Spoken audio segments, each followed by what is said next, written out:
all the vaccination. Yes, Awesome. It's very likely that we're going to be posting multiple concurrent plans and timings based on which drug we're talking about, which vaccine we're talking about. Right now, I think there's 5 that are in the pipeline, with 2 that are very likely to be ready sooner than all the rest. Dr. Sauer, it is important for people to know that they're not interchangeable. So Right. Whichever vaccine they get the first time, like if it's a 2-dose series, that's the vaccine they need to get next time. Right. And both the Pfizer and the Moderna are both 2. Yes, and the AstraZeneca product. Mayor? Yes. And in preparation for our meeting Friday, I would just ask Casey or any of the rest of the council that has definitive information. I'm going to be looking from a data background on making this decision. As I mentioned last week, just after seeing our numbers, looking for answers across the country, and trying to find a controlled study on mask wearing, and where there was actually specific data with a large group of individuals. Again, I think that moves the needle more than punishment, shaming, frightening. They are all things that data that we need to bring to the table. And if those are available, I would be very interested in reviewing it. The only study I had seen had been studying 1,000 counties. It was out in October, but they withdrew that study last week because it actually had not been effective. And so they withdrew that controlled study. So if there is something that we could get ahead of time, that would be great. And just preparing again for Friday. I'll give you one real quick. Go look up Department of Defense and United Airlines and wearing masks on an airplane.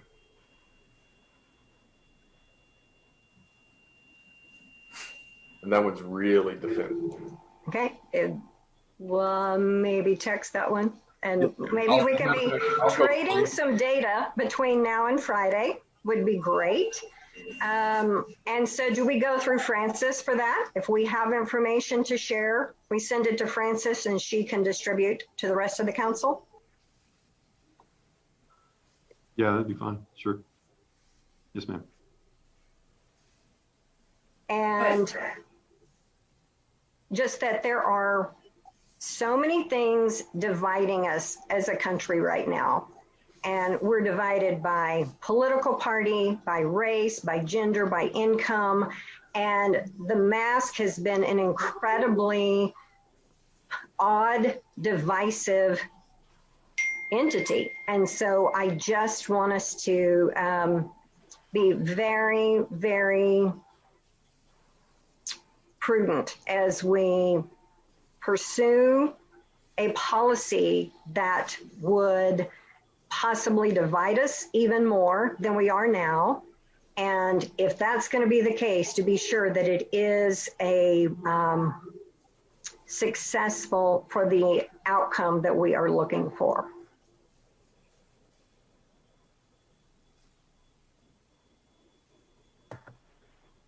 Anything else, Mr. City Manager? We welcome the data. We will look at the data, and we welcome, we welcome prayers for wisdom for us. If you've had a conversation with a medical professional in our community in the last 2 weeks, it is heart-wrenching. And I have yet to feel the burden of leadership in the way that I do when I talk with those folks. And they're not just speaking out of their own exhaustion and their own sacrifice away from family time and things like that. They're speaking about not fear, they're speaking about reality of watching families be separated from their loved ones who are sick, watching people pass through a very difficult disease, and watching people like my friend who had an appendectomy, emergency appendectomy. She waited in pain for 8 hours in the ER because they didn't have a room for her. So she didn't even have anything COVID related going on. But yet this whole hospital situation affected her. And thankfully her appendix did not rupture in the 8 hours that she was waiting in the emergency room.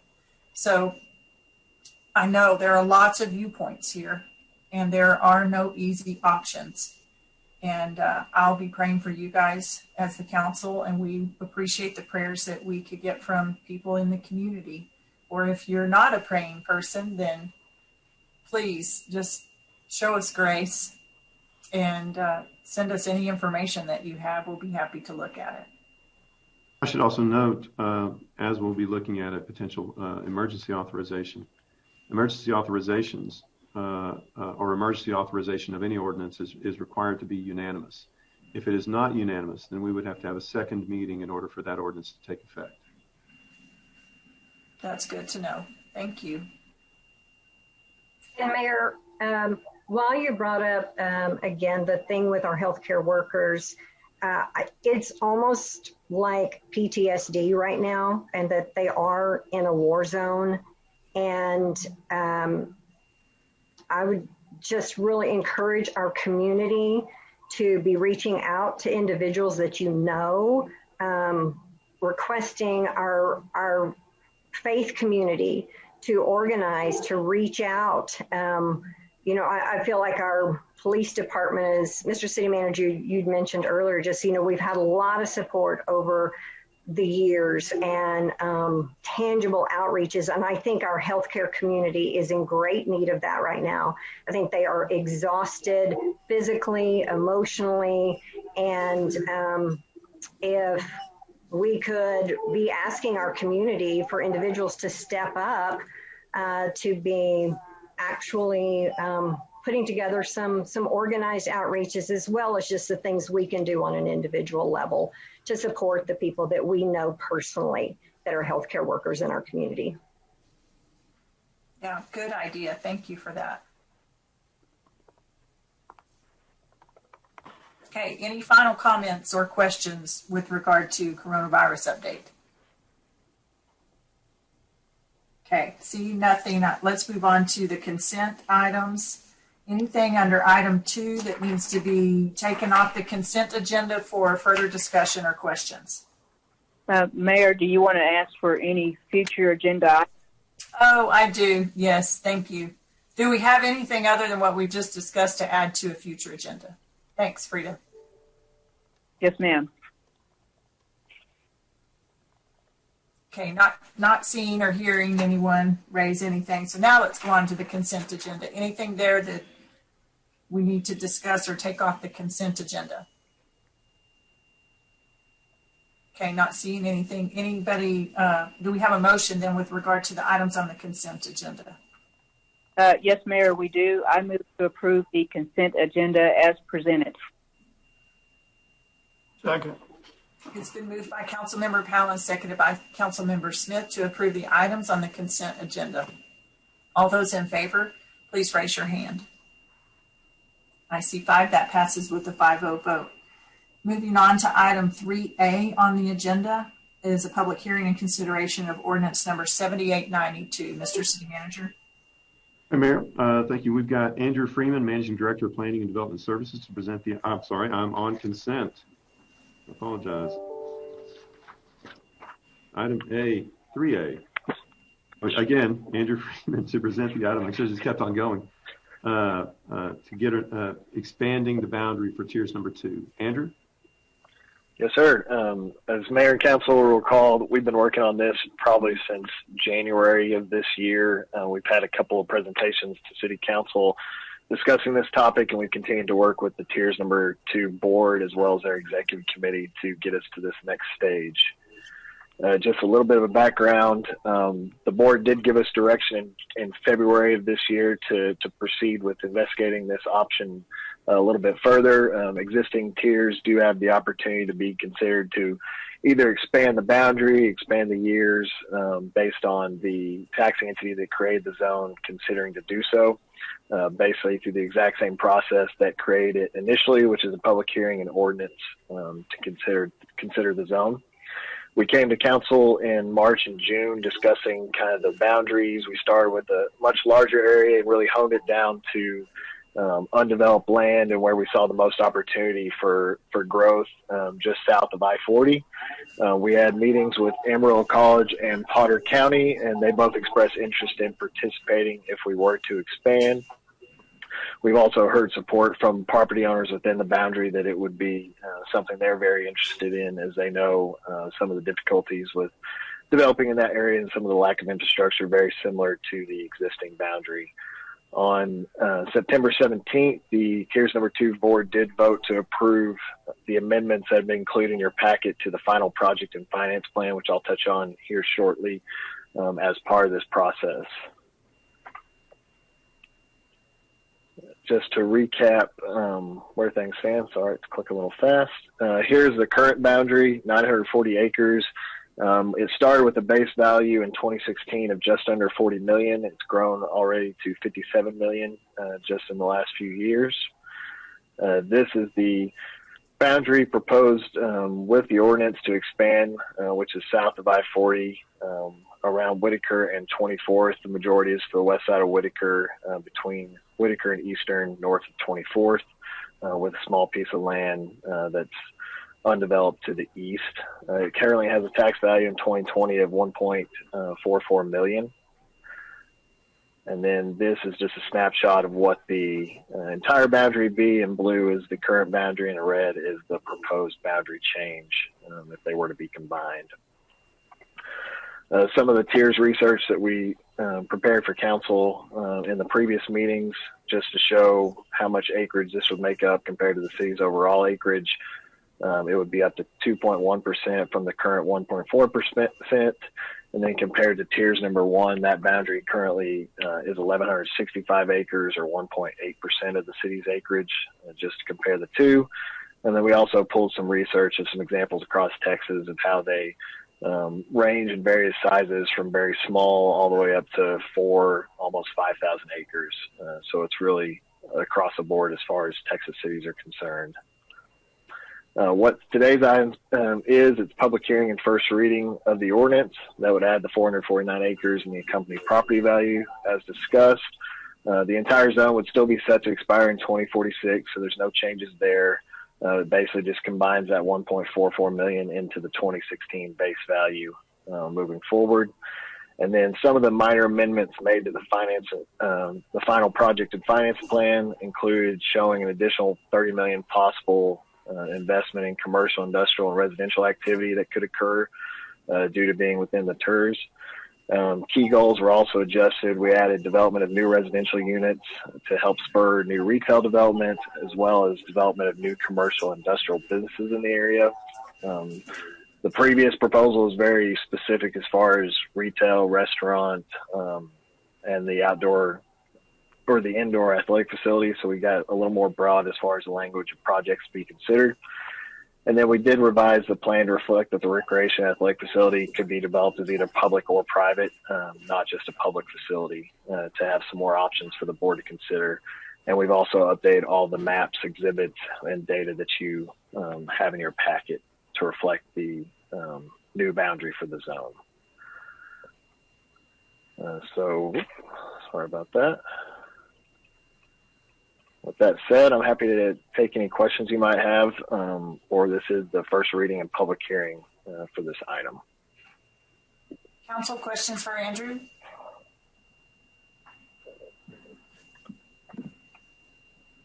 We don't have any questions at this time. Then I'm going to open the public hearing on this matter. And if there's anyone on this call who wishes to speak for, on, or against item 3A, ordinance number 7892, now would be the time to make those comments. Stephanie, do we have anyone on the line? If you are on the line to speak on this topic, please press *9, click the raise hand button.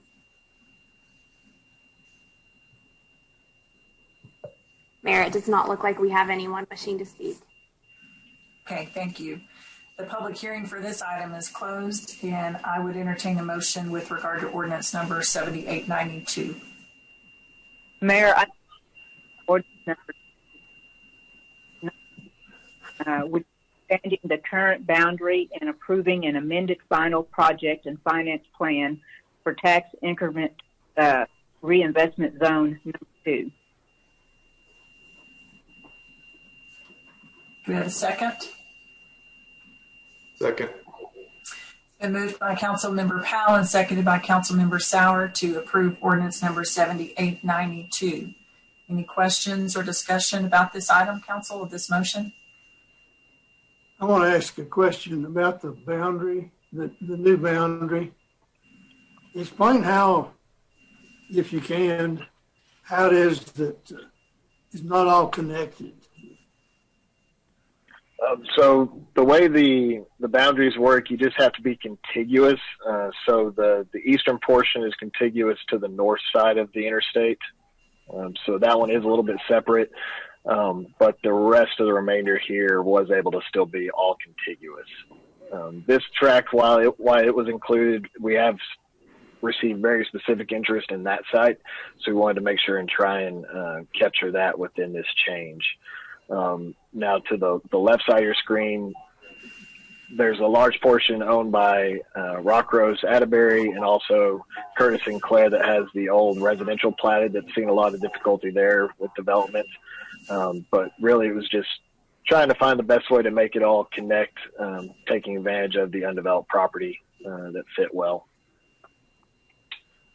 So those areas between you can't see where I'm pointing probably. Yes, sir. People that were not interested in being included.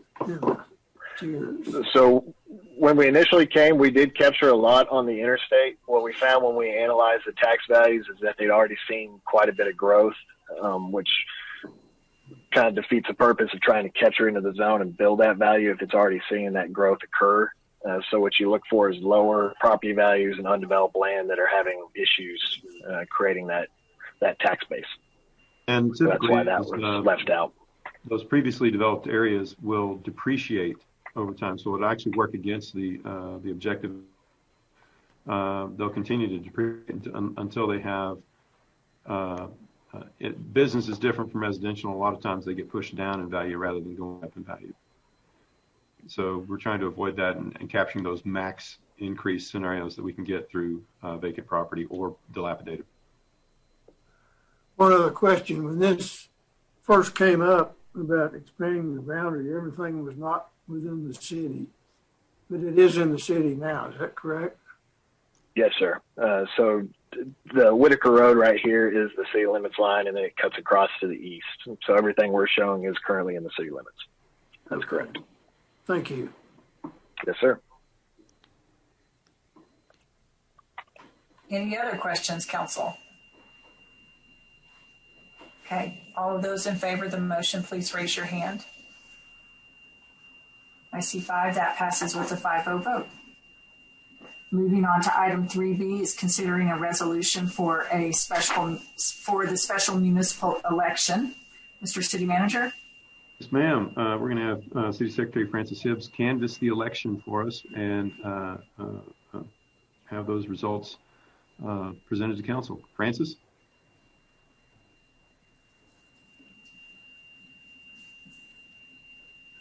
This is Francis's favorite part of her job, talking in public.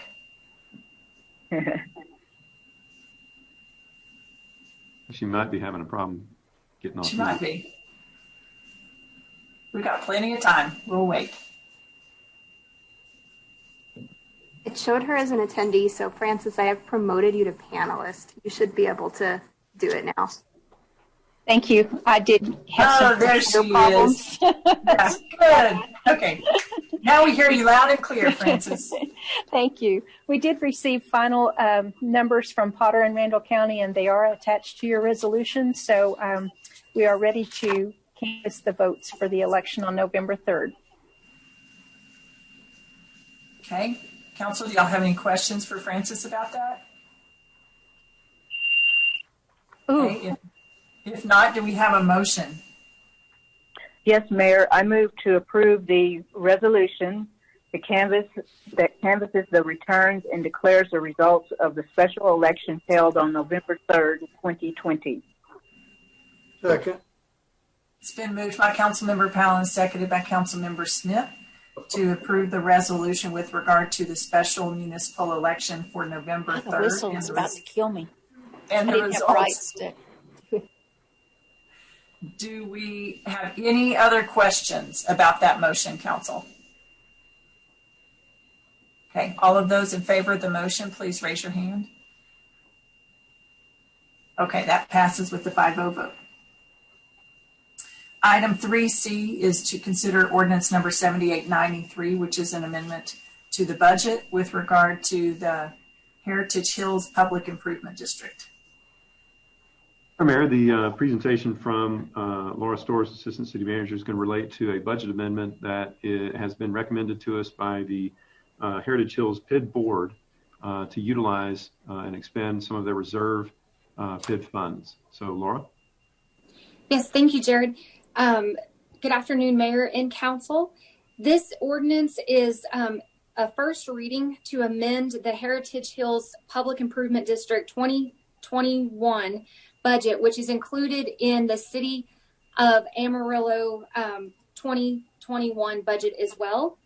And the Heritage Hills Public Improvement District Board met on November 9th, 2020, and have discussed using excess reserves funds in order to pay the developer for park amenities that have been completed in that public improvement district.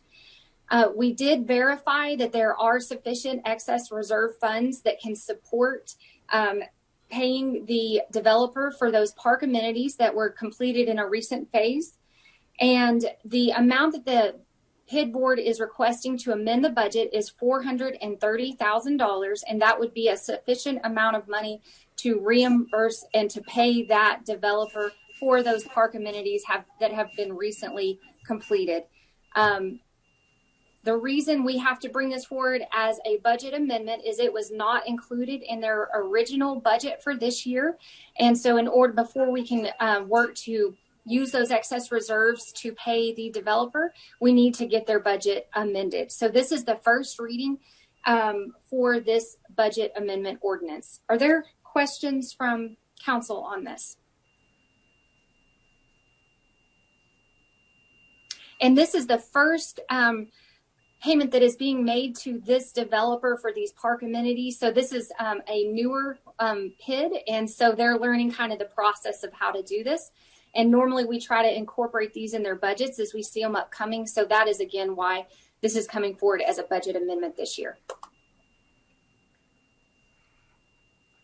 Again, Laura, I just want to clarify. I saw some misinformation in an article this week about not this agenda item, but agenda items regarding PIDs. And the PIDs have their own money that they spend. Yes. They're not spending out of our general Amarillo tax dollars. Their budgets come from people who live in that neighborhood and pay the annual service fees, and they know that before they buy the house. And so, but the way it's structured, their business, their budgets, when they issue debt, all of that has to come to City Council for approval. Correct? That is correct. And this is a separate assessment that is on the residents of that neighborhood. It's on their property tax bill, but it is a separate assessment that is only related to the residents inside that neighborhood. It has nothing to do with overall City of Amarillo property taxes. It does not, general fund dollars do not support any of these public improvement districts. It is all from revenues that are collected from residents and property owners inside those public improvement districts. And the reason for that is the amenities that are included in those neighborhoods are usually above and beyond what the normal city standards are as neighborhoods are being developed. And so they establish these public improvement districts, and they assess extra amounts to the residents in those neighborhoods to have these additional park amenities that are fully supported and paid for by the residents in that neighborhood. And that's controlled by, the PID has a board of directors appointed by the City Council, but those spending decisions, all of that is made, it's made by the neighborhood through their representation on that PID board. That is correct. Yes, there is a board and they develop the budget.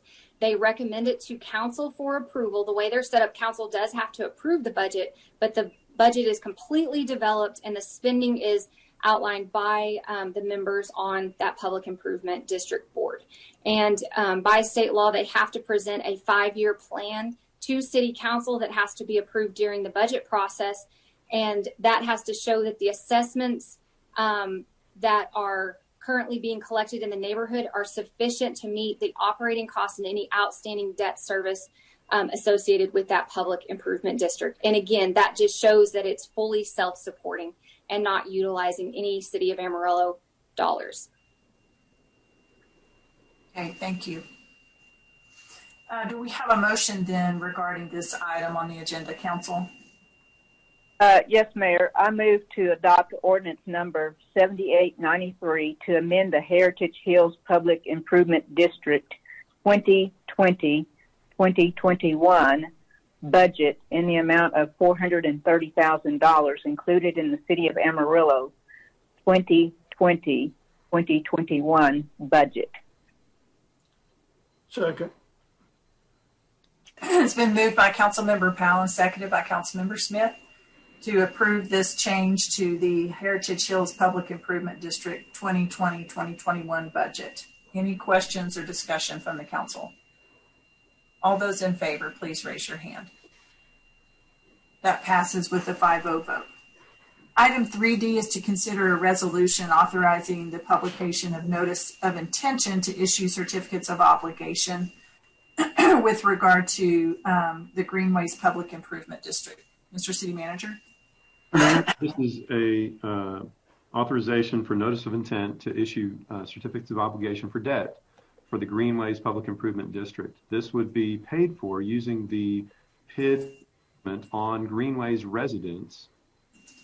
So the payment mechanism is not city tax rate. The city is not making these payments. These payments are being made by revenues generated by the assessment on Greenways residents. It would be PID. No city resources going into this these PID payments. This would reimburse the developer for certain expenses that are authorized through the PID and recommended for approval by the PID board. I know I gave all of your information, Laura, but Laura Storrs is here to present the item. So Laura, is there something I didn't say? Because I really didn't intend to steal all your thunder. No, that is okay. A couple of things I want to add in, and then I will introduce Stephen Adams. He has the financial summary to go over with us related to the certificate of obligation. One item to mention. Laura, let me jump in real quick. I did want to say that the only thing being considered in this is the proposed debt to be issued for the Greenways item. We have an additional item that will be considered later on in the agenda, but I wanted to make it clear that this is only for the Greenways Public Improvement District item. That is correct. And this is not authorizing debt or anything. This is just advertising that there is an intention to issue certificates of obligation that will be supported by the Greenways Public Improvement District assessments. So the Greenways Public Improvement District did include $1 million debt issuance and payment to the developer in their current year, fiscal year 2020-2021 budget and in their 5-year plan. They did adjust assessments in the current year in order to support this potential upcoming debt issuance. And as mentioned again, it is the debt service is fully supported by the assessments from the residents inside the Greenways Public Improvement District. One thing to note, this is the final purchase of park amenities from the initial developer that was involved with the Greenways Public Improvement District. So that has been around for many years. And so this would be the final purchase from the initial developer. And the Public Improvement District Board met on November 9th and brought forward a recommendation to council to look at issuing the $1 million of certificates of obligation to make that payment to the developer. And again, we have reviewed the budget, the 5-year plan, and the current assessments, and we do agree that they are sufficient to support the debt service associated with this potential debt issuance. So at this point, I want to turn this over to Stephen Adams with Specialized Public Finance.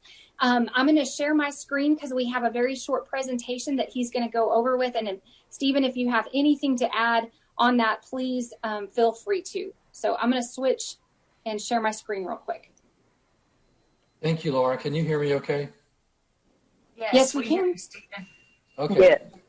There's really not a lot to add that City Manager and Laura didn't say, but if you go to the first page, this action item is authorizing the issuance, authorizing the publication of the intent to issue.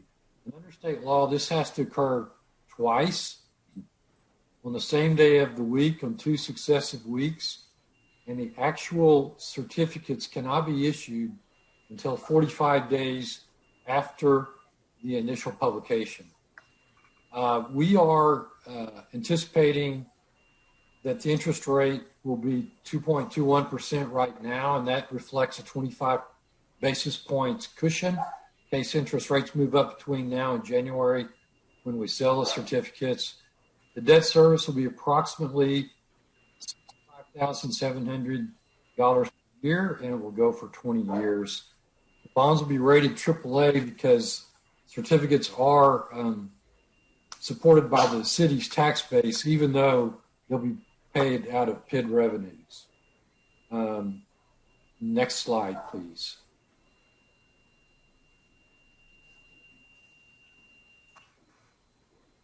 On this slide, you can see the annual debt service over 20 years, $1,050,000 in principal. That will cover the $1 million for the PID, and then $50,000 for cost of issuance.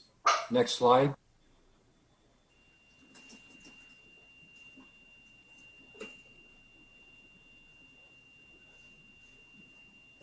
Excuse me. This is the sources and uses of funds, which shows that the certificates will be used for the $1 million for the construction fund amount or the purchase, and then $50,000 for the cost of issuance.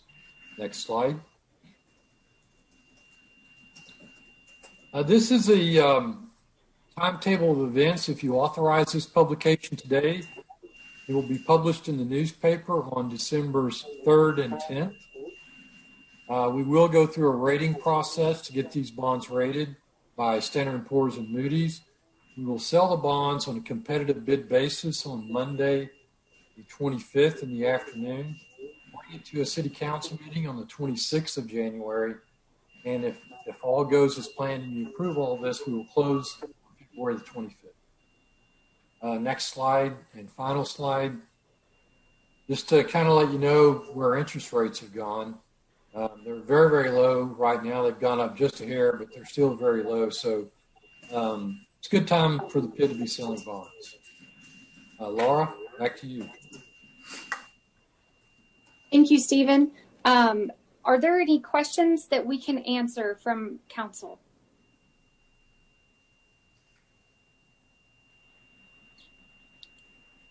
Okay, not hearing any. Stephen, thank you for being with us today.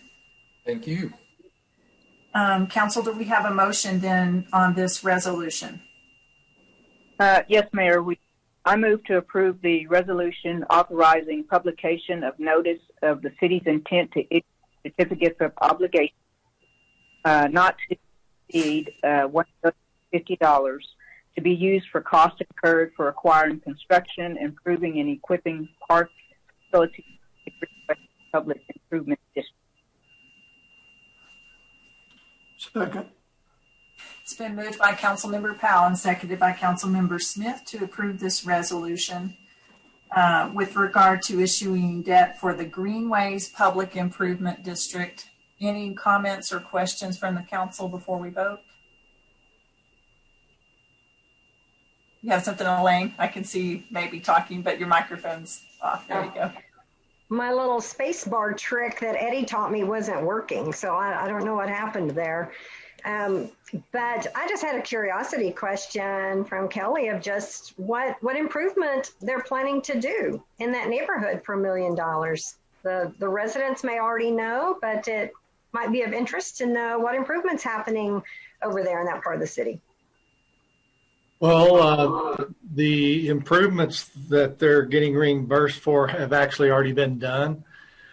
Specifically, just south of Hillside, if you see a new park area with a gazebo type structure, that was the latest and final part of the parkways, master plan. Of course, that's in addition to the parkways that already exist there, but this is just the final reimbursement for a little bit that was left over for the previous improvements, and then also this parkway, and the walking trails and the gazebo that was finished about, 4 months ago, 3-4 months ago. Thank you. I will say this item particularly, I saw some misinformation in the community about the city was issuing debt. I just, again, want to be as clear as we can possibly be that this is public improvement district debt. They're issuing it by their own action, at their own choice, by their own board. The neighbors in that community are aware of that and receive the benefit of it. This is not coming out of the general fund. It does not affect you if you are an Amarillo property tax owner, payer, unless you are a neighbor who lives in that PID and receives the benefit of that. So again, this is coming at the request of that PID board. And I just want to be 100% clear, just to try and work, clarify that misinformation I saw put out that, the city was trying to raise taxes on people. Okay, any other comments? If not, all of those in favor, please raise your hand. I think Frida's frozen, but I see 4 hands. So we'll count as a, yes, ma'am. Mayor, my hand. Is your hand up? Yeah, it's up. Okay, I see it now. Okay. Great. That passes with the 5-0 vote as well. The next item on the agenda is 3E, and that's an update on public-private funding committee for the Civic Center. Prop A did not pass on November 3rd, and I'm sure as I am, all of you guys are hearing from the community about why it didn't pass. Many people are telling me they're for the project, but just COVID and all of the uncertainty that they didn't feel like it was the right time. And some people are even saying, were there public-private funding options that we could have looked at that might reduce the cost of the project? So taking that feedback, I know we all feel like we want to respond to the voters. We do. And so we'll investigate private-public partnership funding options.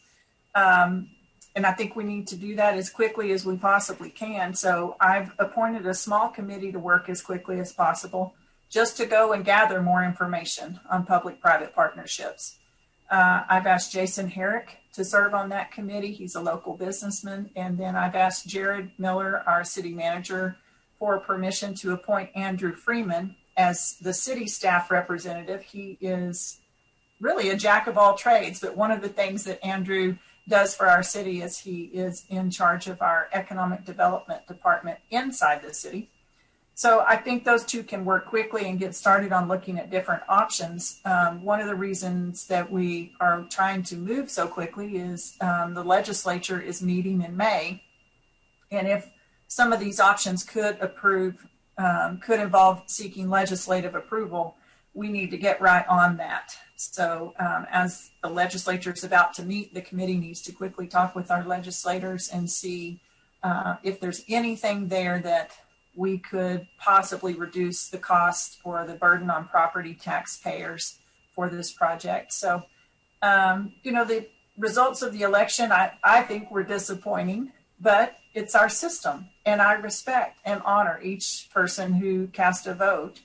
I think the most disappointing thing was the misinformation put out in the community about the change in the tax rate. There were many advertisements saying that the project would increase your tax rate by 39%. And that was just not true. The proposed change was a 5 to 6% increase on your tax bill, your total tax bill. If you look at just the increase on your municipal portion of your tax bill, that was 33%, but 39% is neither of those numbers. So that was very disappointing to me. And I think it's important also to let citizens know that no alternate plan was ever brought to us. Mr. Farley was offered time on the city council agenda twice and did not accept our invitation to come and discuss any different plans. And I think it's important to also say, well, what would a plan entail? A plan is completely different than just ideas. To bring this plan to the voters took over 2 years of work.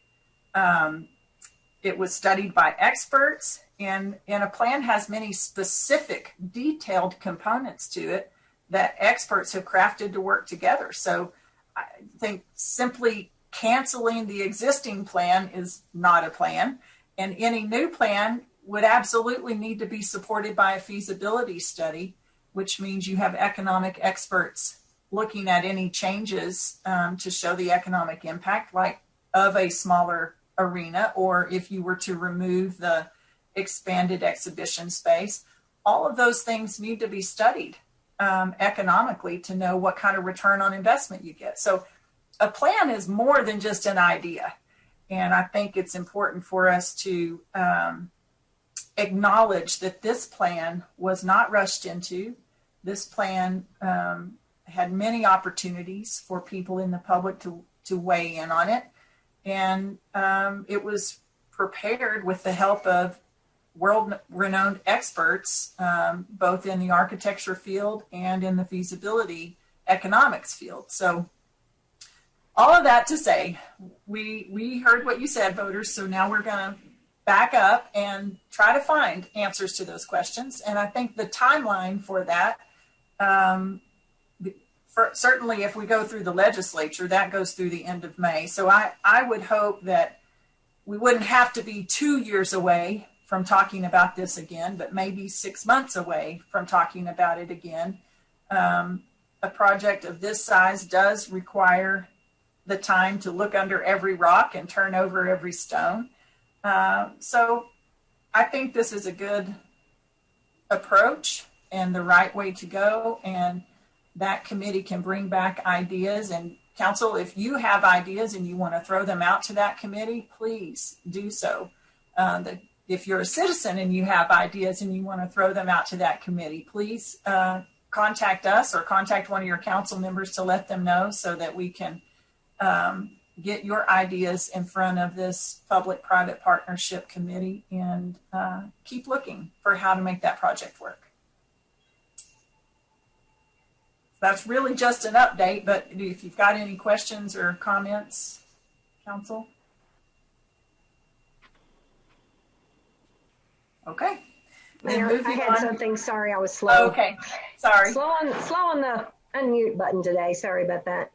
Well, I think that's a great idea to pursue. I know we had a lot of questions through the course of just what about public-private funding? We had pursued some of those questions and answering some of those, but I think it's good to dig further into that and turn every rock possible, looking for solutions.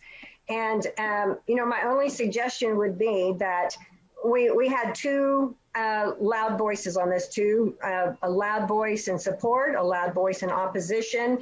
And I think at this ground level that it would be valuable to have a voice from the side that opposed our current plan. As you said, Mayor, we had a lot of people at the table. We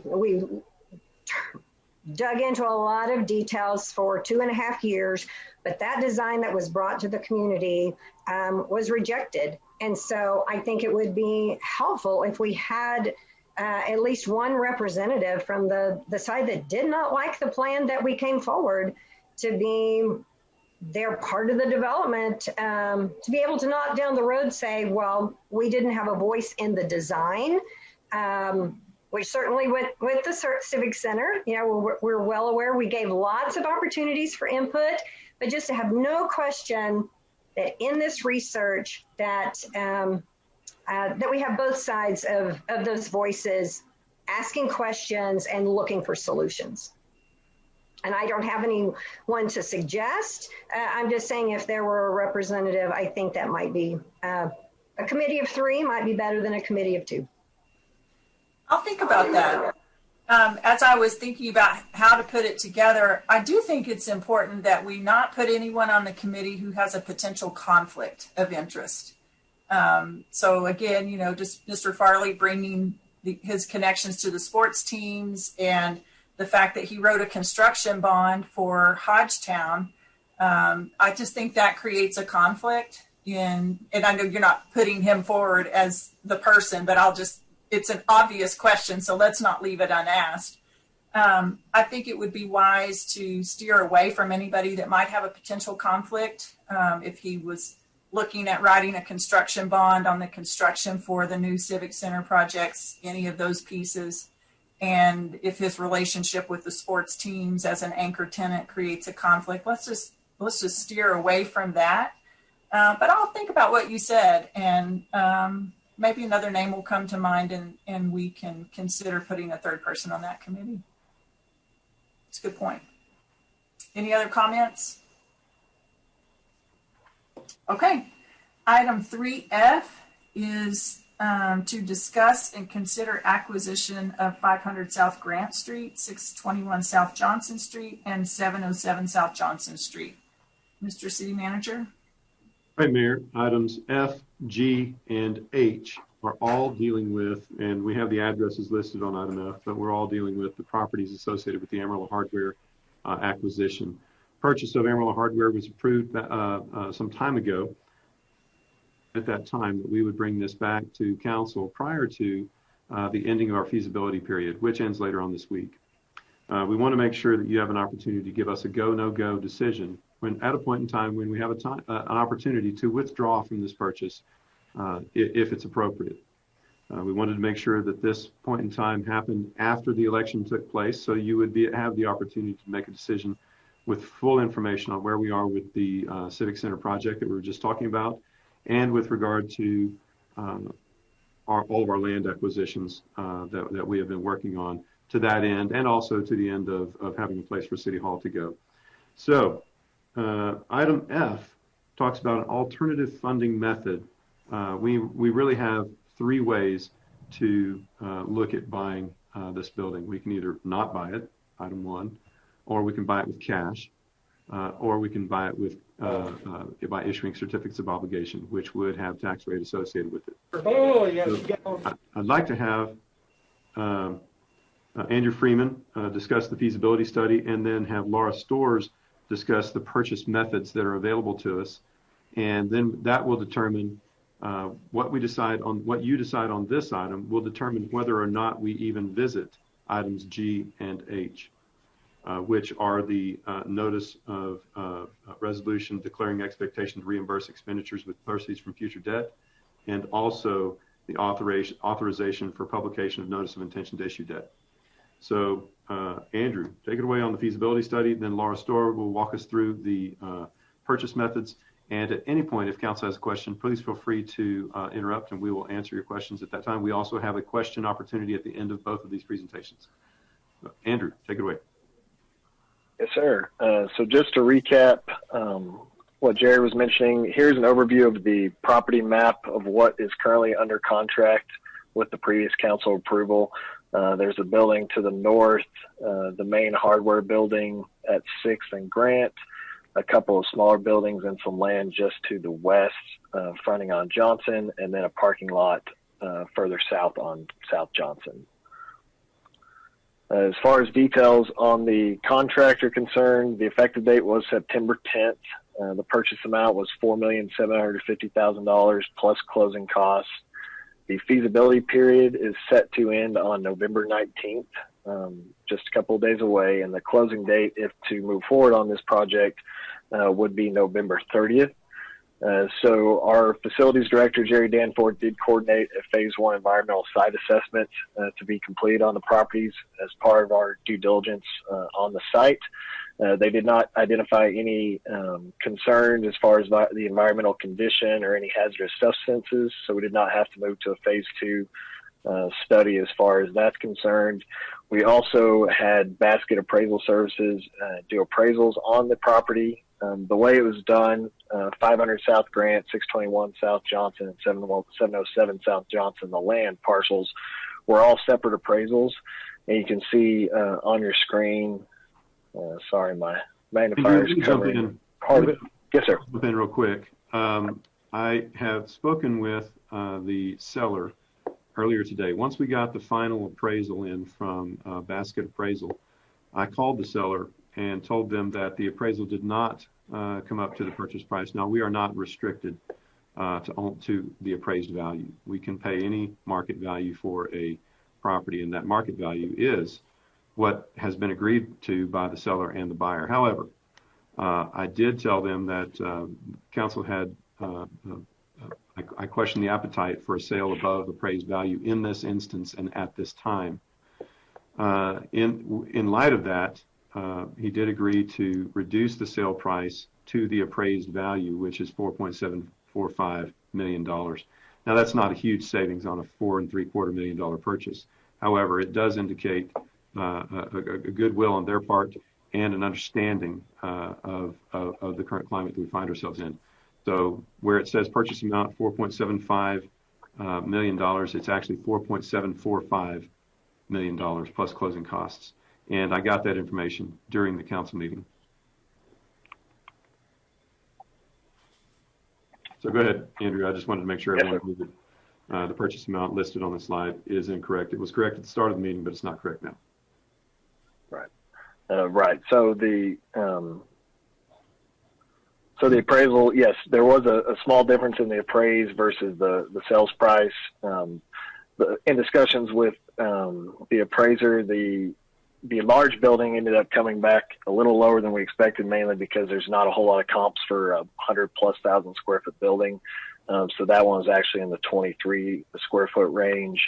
The building to the north was $50 a square foot, and the land was $7 a square foot.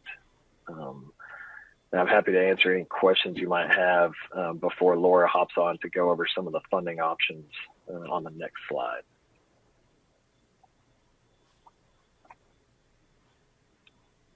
Okay. Laura? Thank you. All right, so as Mr. Miller mentioned a minute ago, we have a few options for council. The two funding options, if council decides to move forward with the acquisition of these properties, are to either fund the property out of excess cash reserves or to issue debt through certificates of obligation that would be backed by property taxes. So I want to walk council real quickly through the thought process behind the excess cash reserves and what's available from that standpoint. So as you know, we ended our most recent fiscal year on September 30th of 2020. We are currently undergoing our year-end audit from our external auditors, and we are making several year-end adjustments at this point. So our numbers as of the end of the fiscal year are very preliminary at this point. However, we feel like the bulk of the large entries are in at this point. So we started running numbers and kind of looking at our reserve levels. So in this past fiscal year, there were some very large measures that were put in place early on when the pandemic first began. And it was just to slow down the spending just because we were unsure of the overall effects that the pandemic was going to have on our revenues coming in. So as you can remember, there was a hiring freeze that was put in place, and there was also capital projects and certain expenditures that were postponed this past fiscal year at the start of the pandemic. Now, the other thing that we saw over this last fiscal year is we did have decreased spending, but we also had revenues coming in stronger than what we had originally anticipated at the start of the pandemic. And again, this is all very unprecedented. We weren't sure how hard we were going to be hit. We did see revenue reductions last fiscal year, but they were not as large as we had originally anticipated. During this past budget process, we did recognize most likely at the end of last fiscal year, we would have some excess reserves that might be able to carry over into the new year to help us as we continue to combat the effects of the pandemic and to help us kind of step back into normal operations. For one thing, we are not seeing revenues back up at normal levels at this point. However, they have made a lot of recovery since the start of the pandemic. So a certain portion of our excess cash reserves were already incorporated into the new fiscal year budget to help us kind of step back into a normal fiscal year. We also, last fiscal year, were very fortunate to utilize grant funding to fund several of our operations that were working to specifically address COVID-19. And so with that, we saw some relief coming into especially our general fund, as we were able to utilize those grant funds to cover some of our ongoing costs and our costs that were specific to addressing COVID-19. So with all of that said, and even though we are not completely finished with our year-end audit, we have done a full analysis of our reserves, and we do see that there are sufficient reserves that are available if council so chooses to fund this property purchase with cash from excess reserves. There will also be what we feel would be sufficient excess reserves to continue to support the ongoing COVID response efforts that are in place now and will most likely continue over the next several months. So with that, that's the options from a cash reserve standpoint. We can go into certainly more detail. We've got 2 additional items on the agenda to talk about debt issuance. And I also have Stephen Adams available to show a presentation if council would like to see a presentation specific to what funding would look like if council chose to issue certificates of obligation backed by property taxes in order to fund this purchase. But with that, I'll go ahead and stop and see if council has questions and how council wants us to proceed from a presentation standpoint. Council, any questions?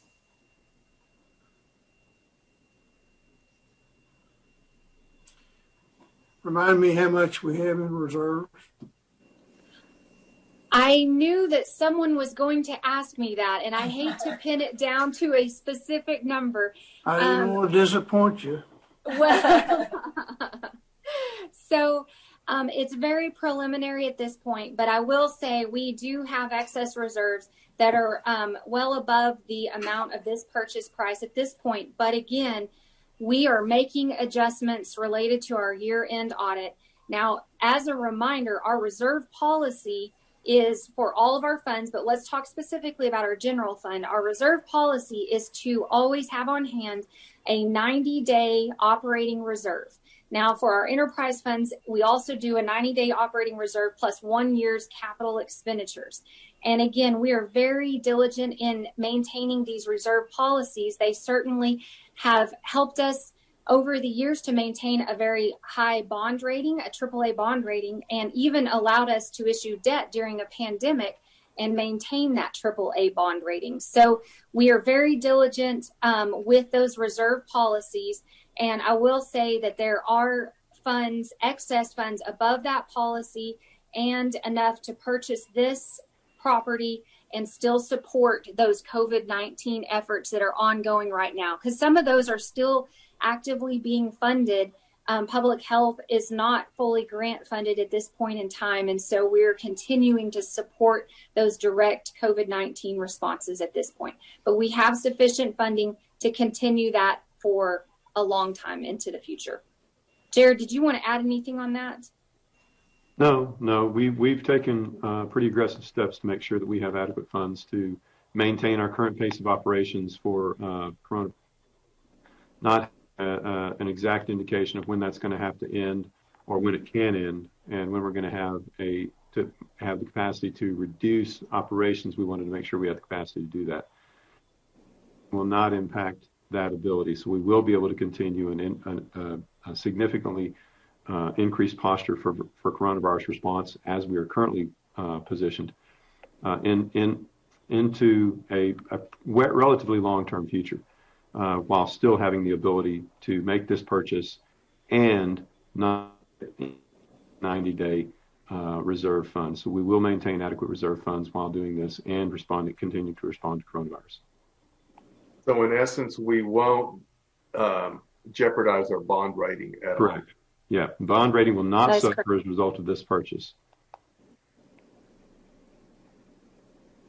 How conservatively, Laura, have y'all calculated revenue over the next 6 months? Not fully understanding. I mean, still a lot of uncertainty about virus-wise, what's going to happen in the next 2 to 3 months.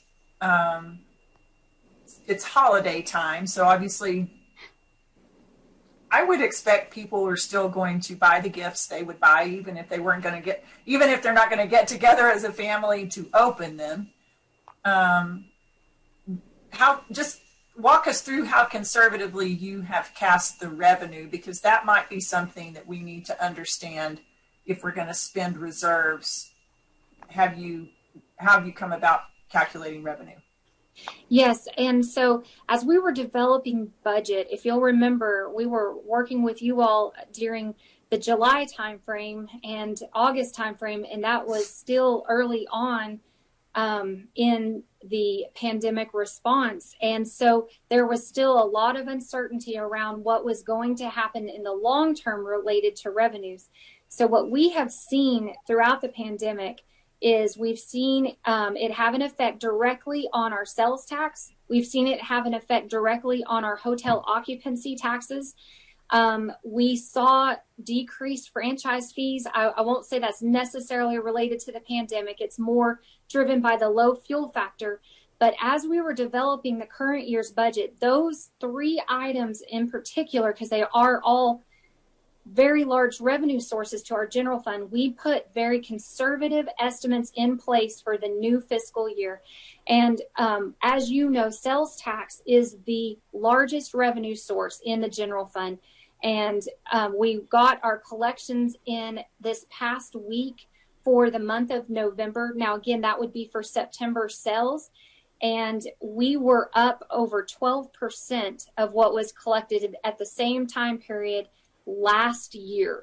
So that far exceeded our budget that we had put in place. We had put a very conservative budget, actually down numbers, because of not knowing how long the effect of the pandemic would be on everything.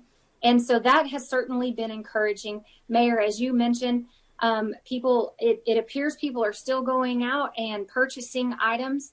The next couple of months are going to be very telling. Of course, we have a 2-month lag, so we won't know how the holiday sales do until, the January and February timeframe. But I do want to assure council that we had revenue projections in those major revenue sources. We actually had them lowered from what last year's budget amounts were, because we knew that the pandemic was not going to automatically switch off at the start of the new fiscal year, and it would take us time to step back into a normal revenue stream. So sales taxes were reduced in the current year budget. Hotel occupancy taxes were reduced probably the most significantly in the current year budget, because we saw a 25% overall decrease last fiscal year. I will say October hotel occupancy taxes were actually almost flat, up slightly from the October in 2019. So that has been encouraging. If we can even meet where we were at back in 2019, I think that's a win, considering we're in a pandemic. So yes, you have conservative revenue projections in place. We did utilize some of the savings from last year to support the current year budget, but those have already been taken into this analysis that we went over with you all, and there are excess reserves on top of that. that could be used to support this purchase. So Mayor, does that kind of get you what you were looking for? Yes, I think that's helpful. So council, I don't want to step on any of your questions. We can answer, y'all can ask all the questions you have of Laura, but let me just go ahead and steer our conversation, and that will be, do we want to move forward with purchasing the building, and how do we want to purchase it, with reserves or with COs? So just know that's where we're headed, or to answer those two questions together. And Laura and Andrew are here to answer any questions you have before we start that discussion.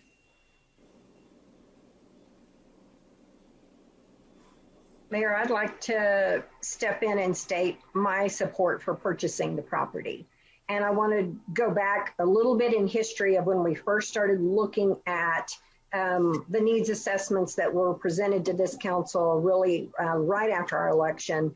And there were a couple of things that stood out. One is that we had no current land acquisitions to do a project. There were two proposals. One had development on the north side of our current Civic Center, and the other then was more the southeastern side. But there was no land that was acquired towards implementing either of those recommendations. And when we looked north, especially, it was very convoluted of multiple individuals, entities. It had a lot of challenges of trying to purchase the necessary land if we wanted to expand that direction. But another drive towards where we came up with the current recommendation was just the preferred location, the preferred design, the preferred having the Civic Center, a new arena, and Hodgetown all working around a central plaza. So both of those things pushed the committee towards purchasing land in the direction that we have. So now with this piece of property, we would have completed all the strategic acquisitions necessary to be able to hand over land necessary to a future council to be designing and coming up with something that the community did want to support. And so I think this is the final piece of the puzzle. It is the Amarillo Hardware Building itself, I think, is just a really interesting, incredible property that I still believe would make a beautiful renovated property for a city hall. But all of that, regardless of how it was used, they're all contiguous. It completes that purchase, and so I am very supportive. And I'll quickly make my point on the second that based on the results of the election, I feel like it was a resounding that there were a lot of issues at play, but one was not wanting property taxes to be raised.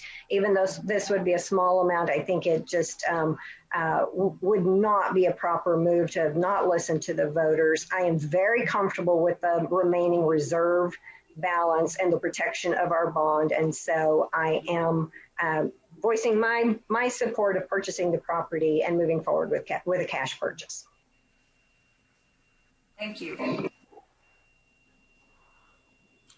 I'd like to say that I support going ahead and purchasing it. And the reason I think is that we've received numbers on the cost of the present City Hall. It's older than the Civic Center. It's like 53 or 54 years old, and we're facing some major costs in that. And I think buying this and turning the Amarillo Hardware Building into a City Hall can be done possibly for somewhat less than what it would be to upgrade the City Hall. And so I'm comfortable with the reserves being what they are to go ahead and pay in cash for it. Thank you. Are there any other questions or comments? And Mayor, I want to clarify that this would be a purchase to just have it in our inventory. This is not an amount that would actually cover a conversion. at this time, but it would just acquire the property and have it in our inventory for future use. And what I would intend to do and bring to council at a relatively near future date is bring a project to demolish the buildings that would not be used in the future so that we could make of them as parking right now. So we would have a project to demolish two, depending on what we do with Center, and then create parking that would be consistent with all of the preliminary plans that have been drawn for a future City Hall site. Thing we built would have to be torn up at any point in the future. In other words, no wasted money. But that would come before council for approval at some point in the future. Okay. Any other council members want to weigh in on either questions for Laura or Andrew, or whether or not you want to move forward with the purchase of the building? I do. I want to move forward with the purchase of the building. I think if we go back and we look at how badly we need to do something for the current City Hall and the situation that it's in and the cost of refurbishing this City Hall, this is by far the most economical way, and it provides more city services that wouldn't be available if we were renovating the current City Hall. I love the fact that that our city staff did such a great job with the past year's budget, that we actually do have the ability to do that with cash reserves. The fact that we can do it and our cash reserves do not affect our bond rating, and we can continue on with that AAA bond rating. I'm all for moving forward and making that purchase with cash reserves.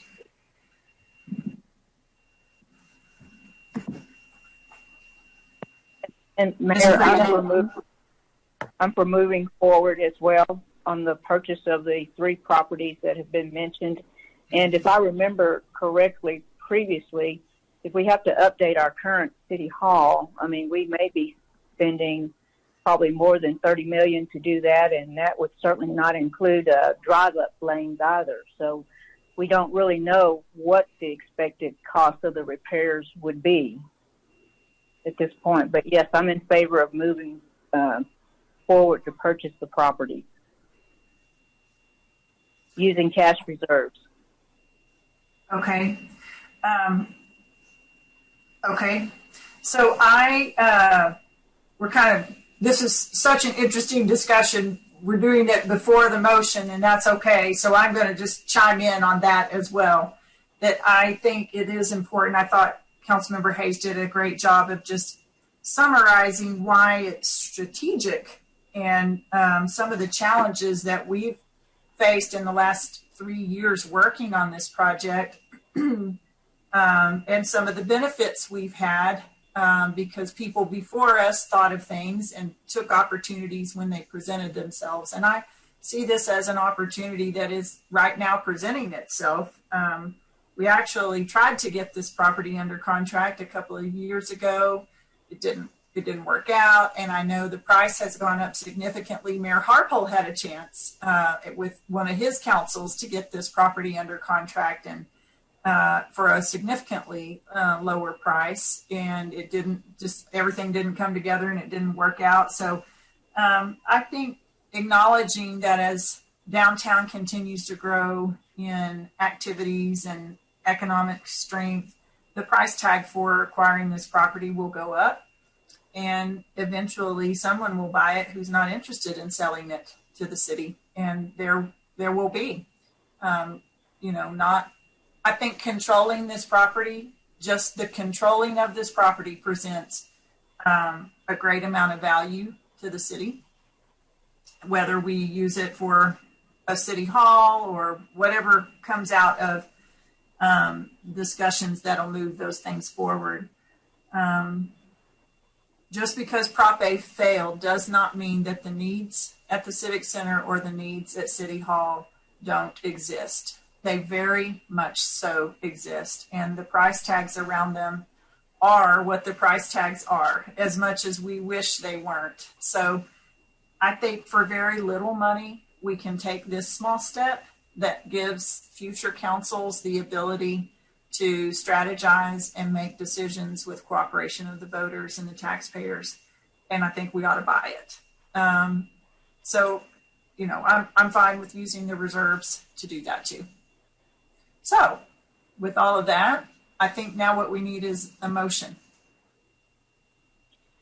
Okay, Mayor, oh, sorry. Go ahead, Councilmember Powell. I move to approve the acquisition of 500 South Grant Street, 621 South Johnson Street, and 707 South Johnson Street in the amount of $4,750,000 plus closing cost. Excuse me, getting all tongue-tied there. Isn't that price supposed to be $5,000 less than that? $745,000. It is. Yes, I'm sorry. What is it? $4,745,000 plus closing costs. Okay, so I amend my motion to correct the purchase price of $4,745,000 plus closing cost. Second the amended motion.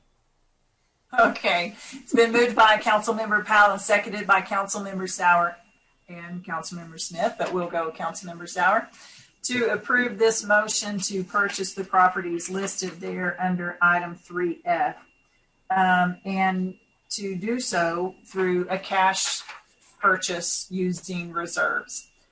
Any questions or further comments from the council about the motion? Okay, hearing none. All of those in favor of the motion, please raise your hand. Okay, that I see 5 hands, so that will pass with a 5-0 vote. Items G and H then. Mr. City Manager, is it correct that we do not need those items since we went with the cash purchase option? Yes, ma'am. These items are rendered moot at this point. Okay. Council, I'd like to do item 3I and then take a bathroom break and come back and do our board's appointments, if that's all right with everyone. So item 3I, Mr. City Manager. Hi, Mayor. We approved on second reading reinvestment zone number 11 earlier in the agenda during the consent agenda. So to present a tax abatement agreement in the brand new reinvestment zone number 11, we have Kevin Carter, President and CEO of AEDC. Kevin?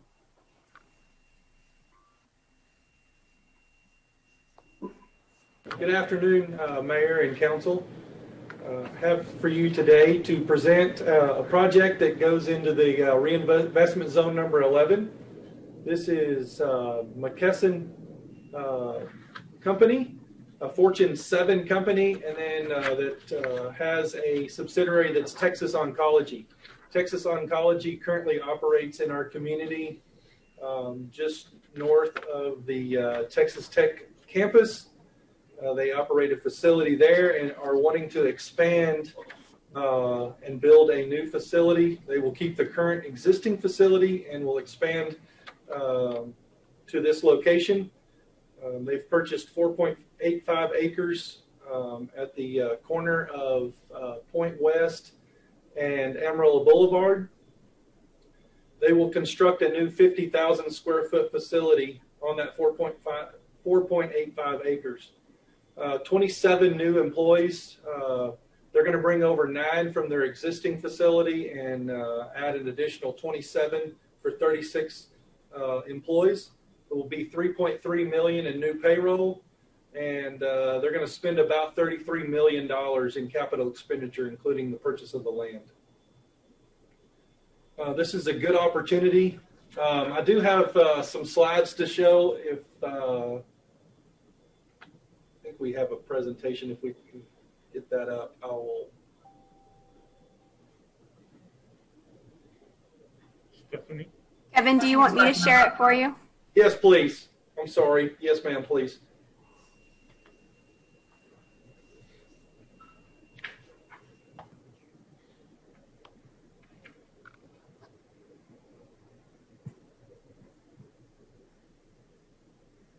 let's skip to the 4th slide where the map is. This will kind of give you an idea of where that is. This is the location. It's just south of Blue Cross Blue Shield. Like I said, at Point West and Amarillo Boulevard. What we're proposing with the next slide is a 6-year, 60% tax abatement on the real and business personal property. This is in line with the incentive guidelines that council approved in 2019. Next slide will show you some of the economic impact numbers of this project. Over a 20-year period, you're going to see a $15 million net benefit with giving the 6-year 60% abatement. This project projects 27 new jobs, 27.6 additional jobs that go along with the direct jobs for 54.5 total jobs. The salary range is $122,000 on the direct jobs and $52,000 on the additional spinoff jobs. Their capital investments $31.1 million in addition to what they purchased the land for. With residential development, this is going to add 1.6 new homes and 10.7 relocations is what our data source is projecting. The next page kind of breaks down that $15 million net benefit, as you can see. And this is a net benefit to the city of Amarillo, not the overall net benefit of the project. If you include Potter County, Bushland ISD, and Amarillo College, it's a $27 million net benefit overall, but $15 million to the city of Amarillo. Oh, yeah, that shows that on the next slide, Stephanie. I'm sorry.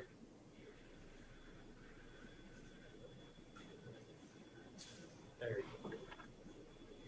Also, we're fortunate today to have two members that have worked on this project, Mayor. Eric Palmer, who is with Texas Oncology here in Amarillo, and then John Lenio with CBRE, who is the consultant on this project. And so very happy to have them on the call as well today.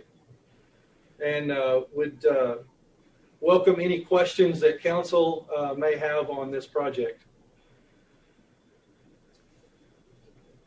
Stephanie, can you put those numbers back up there, that final slide, please?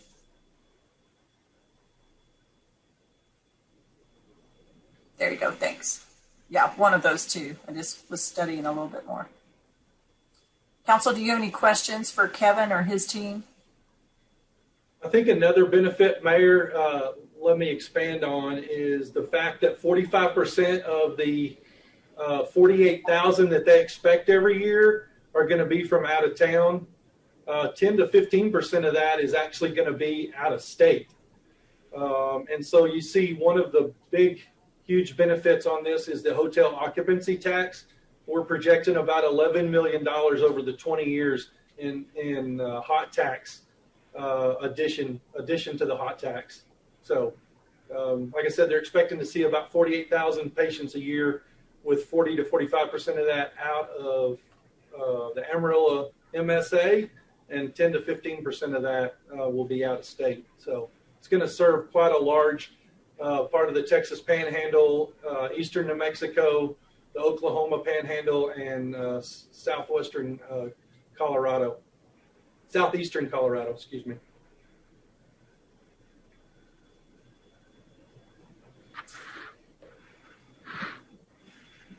Okay, not hearing any questions. This is not a new project as far as you guys have seen information on it before. Now it's in its final form. Just want to make sure everybody has a chance to ask any questions. Just a question on the timeline, Kevin. Kind of how soon would this start? What's the completion? When would it actually be an operational facility? From what I understand, and Eric may be able to answer that question better than I can. I know that we have to approve the tax abatement for the land purchase to go through. And then that process would, with the land acquisition, would happen in the next few months. And then they would hope to be operational sometime in 2022 or 2023. Yeah, it would be 2023. So our goal would be to hopefully assume the premises in May of 2023.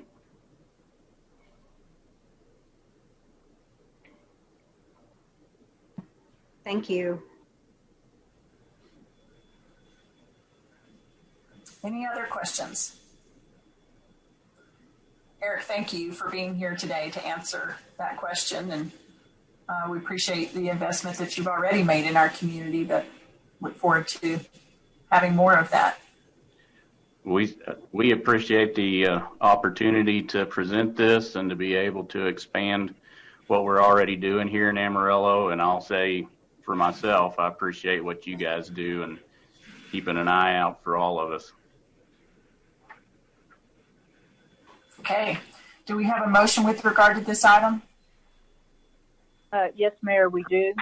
I move to approve an abatement of future taxes on the construction and equipment upgrades with an incentive in accordance with the incentive guidelines adopted in 2019 for 60% for a 6-year period on new construction and equipment for NX Amarillo Mob LLC, Physician Reliance LLC, and Park West Corporate Center Limited, McKesson.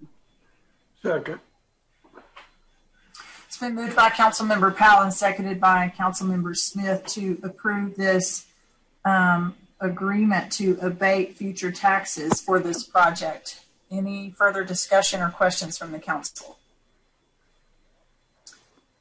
I would just comment that this is, again, moving under the redeveloped policies where we have changed. We now have consistent policies across both counties along with the city of Amarillo. And I just want to give a shout out to Jared Miller and Andrew Freeman and the AEDC team for all the work they've done behind the scenes to get that policy in place. And I think it makes it such a smoother transition and opportunity to put projects like this together, but it also benefits our community financially because in doing those policies, we backed off of the 100%, 90% abatements that have been given for many years to get things started economically. And so I'm pleased to say that these policies are now attracting projects, and I'm also pleased to say that at lower abatement rates. Sorry, Eric, but that's good for our city. You guys are doing a project, and we were able to get you at a lower abatement rate. So, okay. Yeah. All right. Anything else that anybody wants to say about the project or the motion? Okay. All of those in favor of the motion, please raise your hand. Okay. I see 5 hands. That motion will pass with the 5-0 vote. And with that, we will take a 5-minute bathroom break, come back and get started on our board appointments, followed by an executive session item.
I don't see Eddie or Howard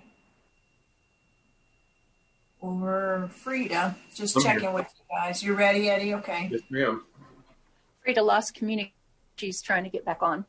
Trying to get back. Okay. We are sure willing to wait until that happens.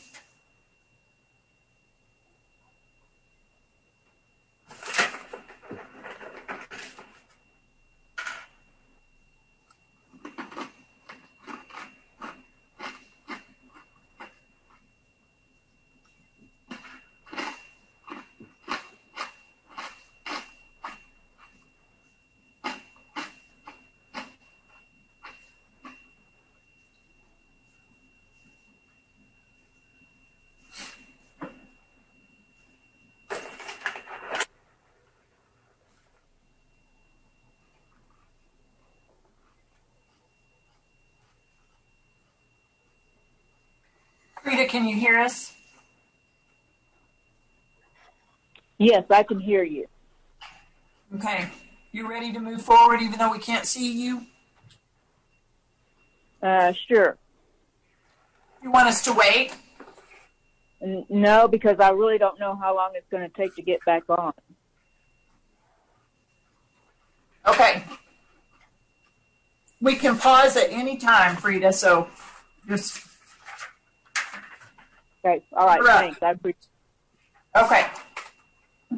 Council, I just want to start this off by commending Francis Hibbs and Jan Sanders and just the way they have honed this process over the last 3 years. It has just gotten better and better and better. And I was very humbled to receive the packet and know the first year I spent about 8 hours culling through all of it, and this year was able to get through it in a much shorter time frame. And a lot of that is just due to the way Francis and Jan prepared the packets and the software that they're using now. So I just wanted to give a huge shout out to those two ladies, and thank you, Jared, for the way that you have led and supported that effort to make this process more streamlined for the council and for the people that are applying. And on that front, the people that are applying, wow, we just have amazing caliber of people living in our city willing to serve. Makes me want to just create half a dozen more committees so that there would be room for everybody to serve, because we really did have some interesting applicants this year. But if it's okay with the council, I think what we'll do is just follow this list that all of you should have gotten, the one that has blue and yellow highlighted. We'll just go committee by committee. And then, so we'll go in alphabetical order as Jan and Francis had presented all the information to us. So, anybody have a problem with that approach? Okay.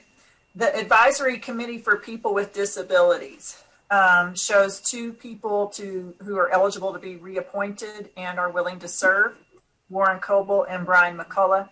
And then we have 1 vacancy, which is actually oh no, that's a different one. 1 vacancy. So can we start by considering whether or not to reappoint those who are willing to serve and eligible for reappointment? Yes, Mayor. I move to nominate Warren Coble and Brian McCullough for reappointment to the Advisory Committee for People with Disabilities. Second. It's been moved by Councilmember Powell and seconded by Councilmember Hayes to appoint Warren Coble and Brian McCullough to the Advisory Committee for People with Disabilities for a second term. Any discussion from that on council? All those in favor, raise your hand. Aye. Thank you, Frida. That is a 5-0 vote to reappoint those 2 gentlemen. Now we need to fill the vacancy. Council, do we have suggestions for people to consider? Mayor, I nominate Melissa Walker to fill the vacancy. Okay, a motion for Melissa Walker. Do we have a second? Yes. This is Frida. Okay, Councilmember Powell has seconded that motion. Any further discussion from the council? I thought Ann Stitch was also a great suggestion, but I'm in favor. So all of those in favor of Melissa Walker serving in that vacancy, please raise your hand or say aye. Aye. That passes with a 5-0 vote. Moving on to the Amarillo Economic Development Corporation. We have one person, Cecil Lloyd Brown, up for reappointment. Council, do we have a motion with regard to that possible reappointment? He is willing to serve again.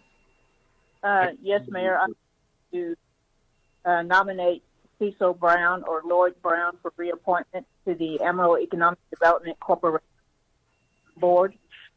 Second. So we have a motion and by Councilmember Powell and a second from Councilmember Sauer to reappoint Lloyd Brown to serve for a second term on the AEDC board. Any further discussion from the council? And is Mr. Brown currently serving as the president? Yes. Yes. Okay, that is another reason I support his reappointment and continuing that consistency. Good point. Okay. All of those in favor of that motion, please raise your hand or say aye. Aye. Okay, that passes with the 5-0 vote. Mayor, I was just going to say if you have any questions or if you have requests for recommendations or any information about any of the applicants, we have all of our assistant and deputy city manager, our entire management team, as well as each director and board liaison on the call. So you have a lot of resources available to you. I hesitated to slow you down because you're on such a great roll, but that resource is there for you. We got a lot of work to do here, Jared. We're going to get through it efficiently. Mayor, but I'm glad you made that. Mayor, I move to reappoint Dr. Sam Bass and Dr. Eddie Boyd to the Amarillo Health Facilities Corporation Board. Second. That's a motion by Councilmember Hayes and a second from Councilmember Smith to make those two reappointments. Any further discussion? All those in favor, please raise your hand or say aye. Aye. Okay, I see 5 votes to reappoint those two gentlemen. Now we need to make an appointment for the position that was held by Larry Day. Do we have a motion with regard to that? I'd like to move to put Patrick Williams in that place. Aye. Second. Okay, we have a motion by Councilmember Smith and a second by Councilmember Hayes to put Patrick Williams in that position. Any further discussion? Just one question about that. Yes. I believe he's on the hospital board too already. So Yes. is that an okay thing? Yeah, that is correct. I believe, according to the notes I got, he would like to serve on both. Yes, and your Amarillo Health Facilities Corporation board is not a very active board. They don't have a lot of activity going on. They meet at most one time a year. And so it is not a huge additional commitment for anyone to serve on that board. And as I mentioned, just not much activity going on. So not a lot of decisions to be made by that board currently. Is there a benefit, Laura, to having a hospital board member serve on that facilities board? You know, I hadn't thought about that, but I could certainly see how there might be a benefit of that. I don't know that that's something we have historically done, but they are both to help promote the health within the public, within the city of Amarillo. And so one focuses more on the indigent care, but still promoting the overall health in the community. So I could certainly see that as a benefit.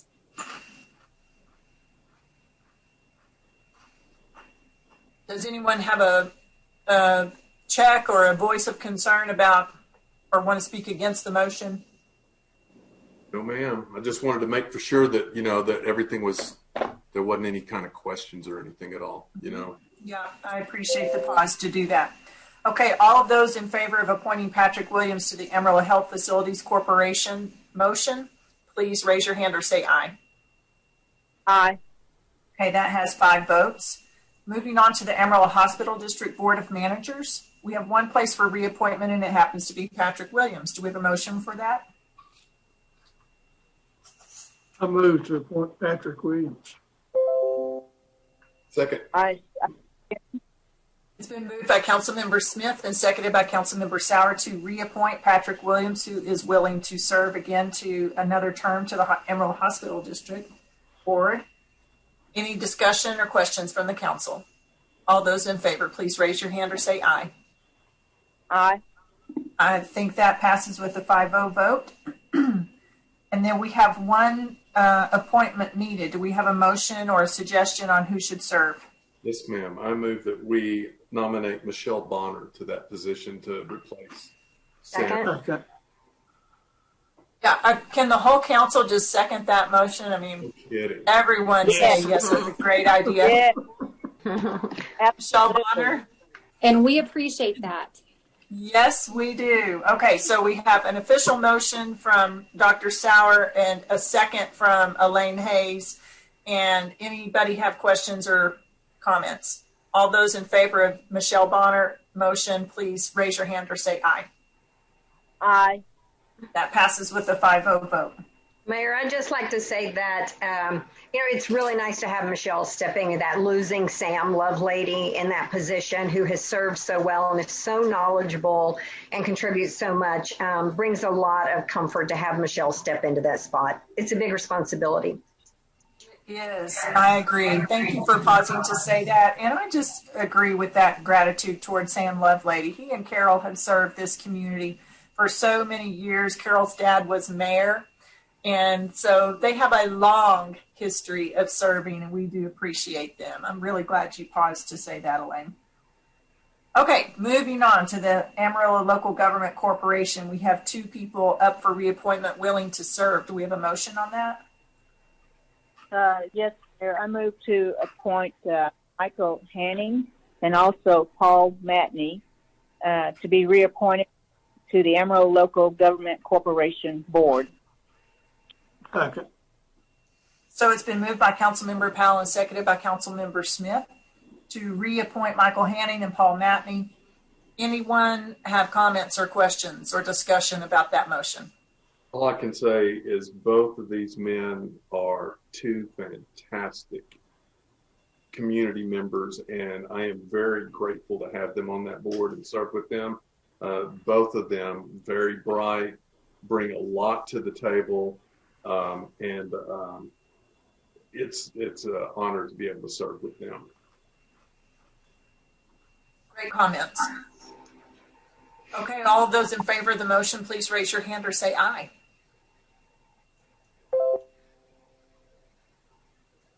Frida, I didn't hear you if you voted. Have we lost Frida? The motion passes with the 4-0 vote, and we're going to pause for just a minute to make sure we can get Frida back in the loop. In Zoom prison. Yeah. Okay. Can you hear me yes. now, Mayor? Yes. Okay, Could you hear us? Yes, that was an aye on my part. I could hear you guys, but you couldn't hear me. Okay. Good. So that passes with a 5-0 vote then. The Amarillo Potter Events Venue District Board has 1 reappointment. Do we have a motion on that? Yes, Mayor. I move to reappoint Todd Mayfield to the Amarillo Potter Events Venue District. Second. It's been moved by Councilmember Powell and seconded by Councilmember Smith to reappoint Todd Mayfield, who is willing to serve another term. Any questions or comments from the council? All those in favor, please raise your hand or say aye. I'm here. And that's an aye? There you are. Oh, look at you. I see you in person. Okay. Woohoo. Okay. That motion passes with the 5-0 vote.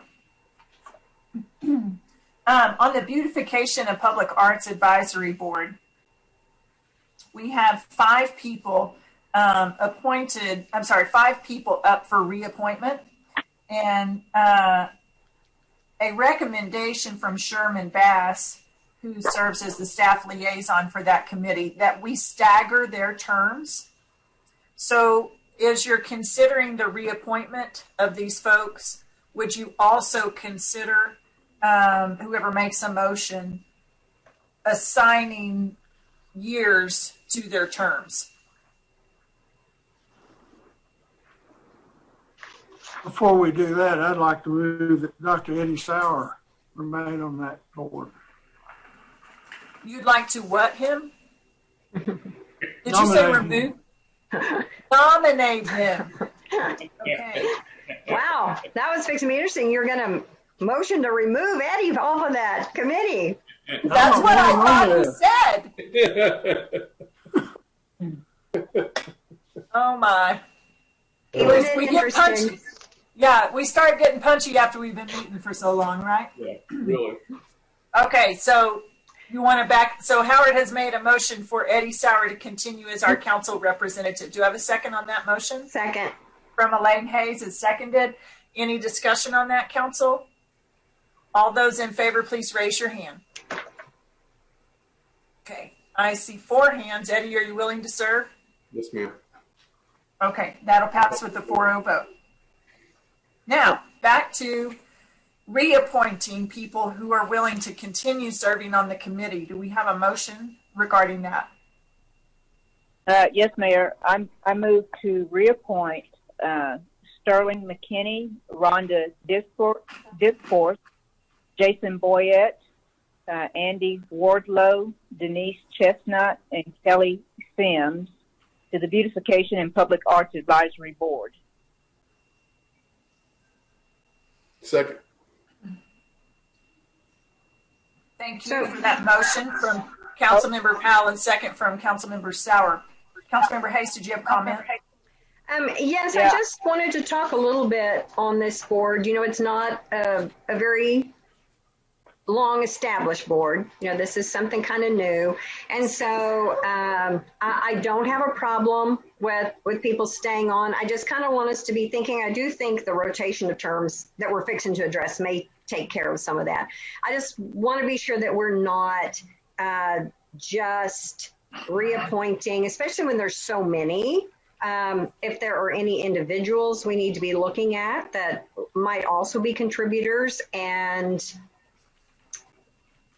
it may, the on-ramp may work as people rotate off and just nobody's rotating off. So just kind of wanted some feedback from Eddie a little bit on that. And Okay. So here's what I will tell you. I think the board is, I do want us to be able to rotate people on and off of that board. Currently, right now, the one thing that I can tell you is, like Beth Duke, she's a Center City board member. So we did just appoint Rhonda. If you'll remember, I don't know how long ago, we appointed Rhonda Dipforth. She was filling the unexpired term of Keith Gray's. Also, we put Denise Chestnut on. She's going to amend hers because it's Kelly Sims, but yes. Kelly Sims not a reappointment. Yeah, Kelly Sims will need to be replaced. So we will be replacing one. And so I would tell you that already that means we've had 1, 2, and there'll be 3 of those that we will have replaced within the past 12 months. So I think it is turning out that we are actually putting those people on, and actually also Sterling McKinney, she's fulfilling the position Sonia Gross had. So If they do that. Turned over. Oh, thank you. Just dropped my ear. So I think it's one way or another, it's kind of working itself out a little bit. So I think we're doing really pretty good at this point. good. Those are great reminders on some of those unexpired terms that were filled. And so there is a freshness with it, and that there is one slot that will be a brand new person. Yes. So, thanks for that. I wondered, Councilwoman Powell, if you might be willing to amend your motion. I think Kelly Sims had indicated he has actually resigned. Yes, he has. Okay, so that may need to be a change on the motion. And there was an email included from Sherman that had some recommendations on the terms. And so we might, as we're amending that motion, we might want to go ahead and add in the length of terms, which one we are staggering.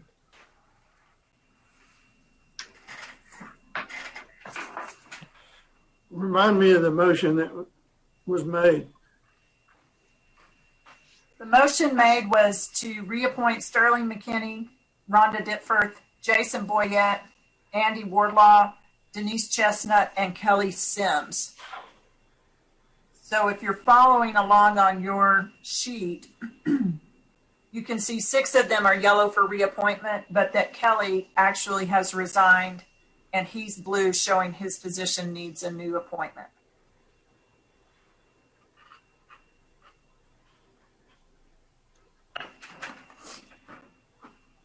So I'll amend that motion, if that's okay. So I'll amend it to delete Kelly Sims. And then also for the terms of Jason Boyette and Andy Wardlaw to be 3 years, Denise Chestnut and Sterling McKinney to be 2 years, and Rhonda Ditford and whoever we so choose to place in the place of Kelly Sims will be a 1-year appointment. I think what we actually have to do is either have Frida withdraw her motion or vote it down. Okay. I will rescind my motion. Okay, great. Now, Eddie, you actually have a new motion on the table for those 5 people to be reappointed at those terms, at those term lengths.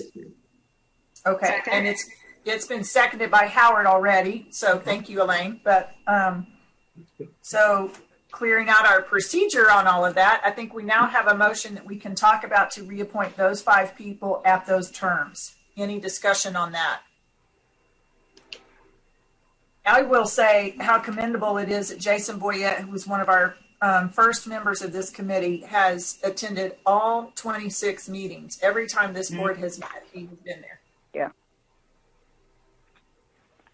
And sometimes, I mean, often we have things come up that you can't predict or steer around, but it certainly takes effort on someone's part to make all 26 meetings. So thank you, Jason. Okay, if there's no further discussion, then all those in favor of the motion to reappoint those 5 at those term lengths, please raise your hand. Okay, that passes with the 5-0 vote. And now we need to consider filling the 1 vacancy. Lots of good names to choose from. And while y'all are thinking about a motion, I will say this was definitely one of the most popular out of citizens that filled out an application and chose, hey, this is a committee I would be interested in. This committee was very popular. And I think that goes to Councilwoman Hayes's point of, are we rotating people enough so that the great people who applied are getting a chance to serve? That was exactly my thought, Mayor. So I appreciate you circling around, because it was, I'll remember, one of the most challenging boards to fill when we first created it, and want to be sure that we're building in some opportunities. Yeah, and it's doing good work, and I think, you know, people are excited about having this board in our city. So, Mayor, I would nominate Stephanie Jung. Second.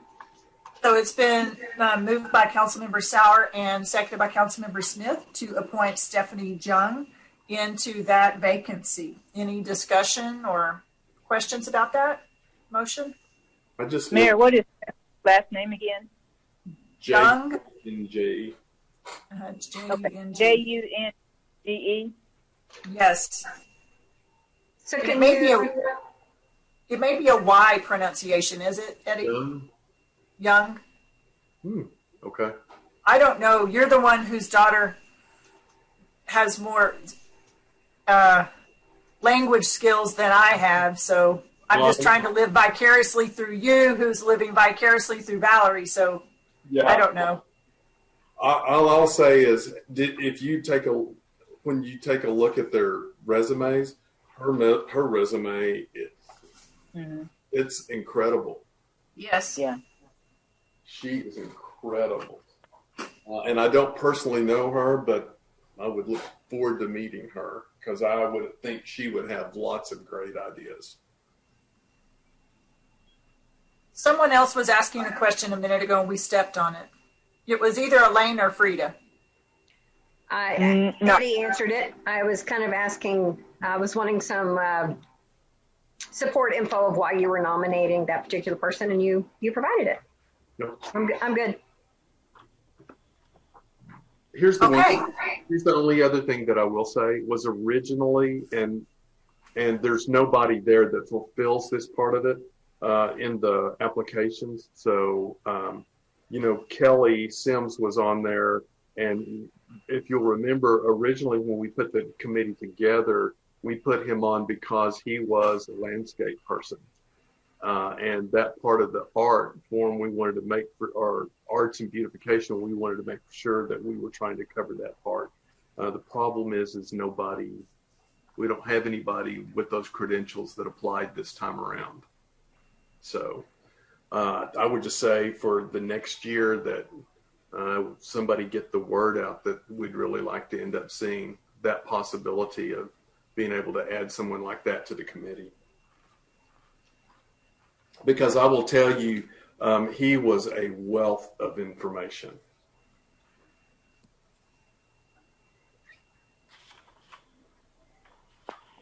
Okay, that's a great point. Okay, any other discussion on the motion to appoint Stephanie?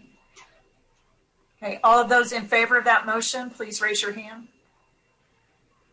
Okay, Stephanie's appointed with a 5-0 vote.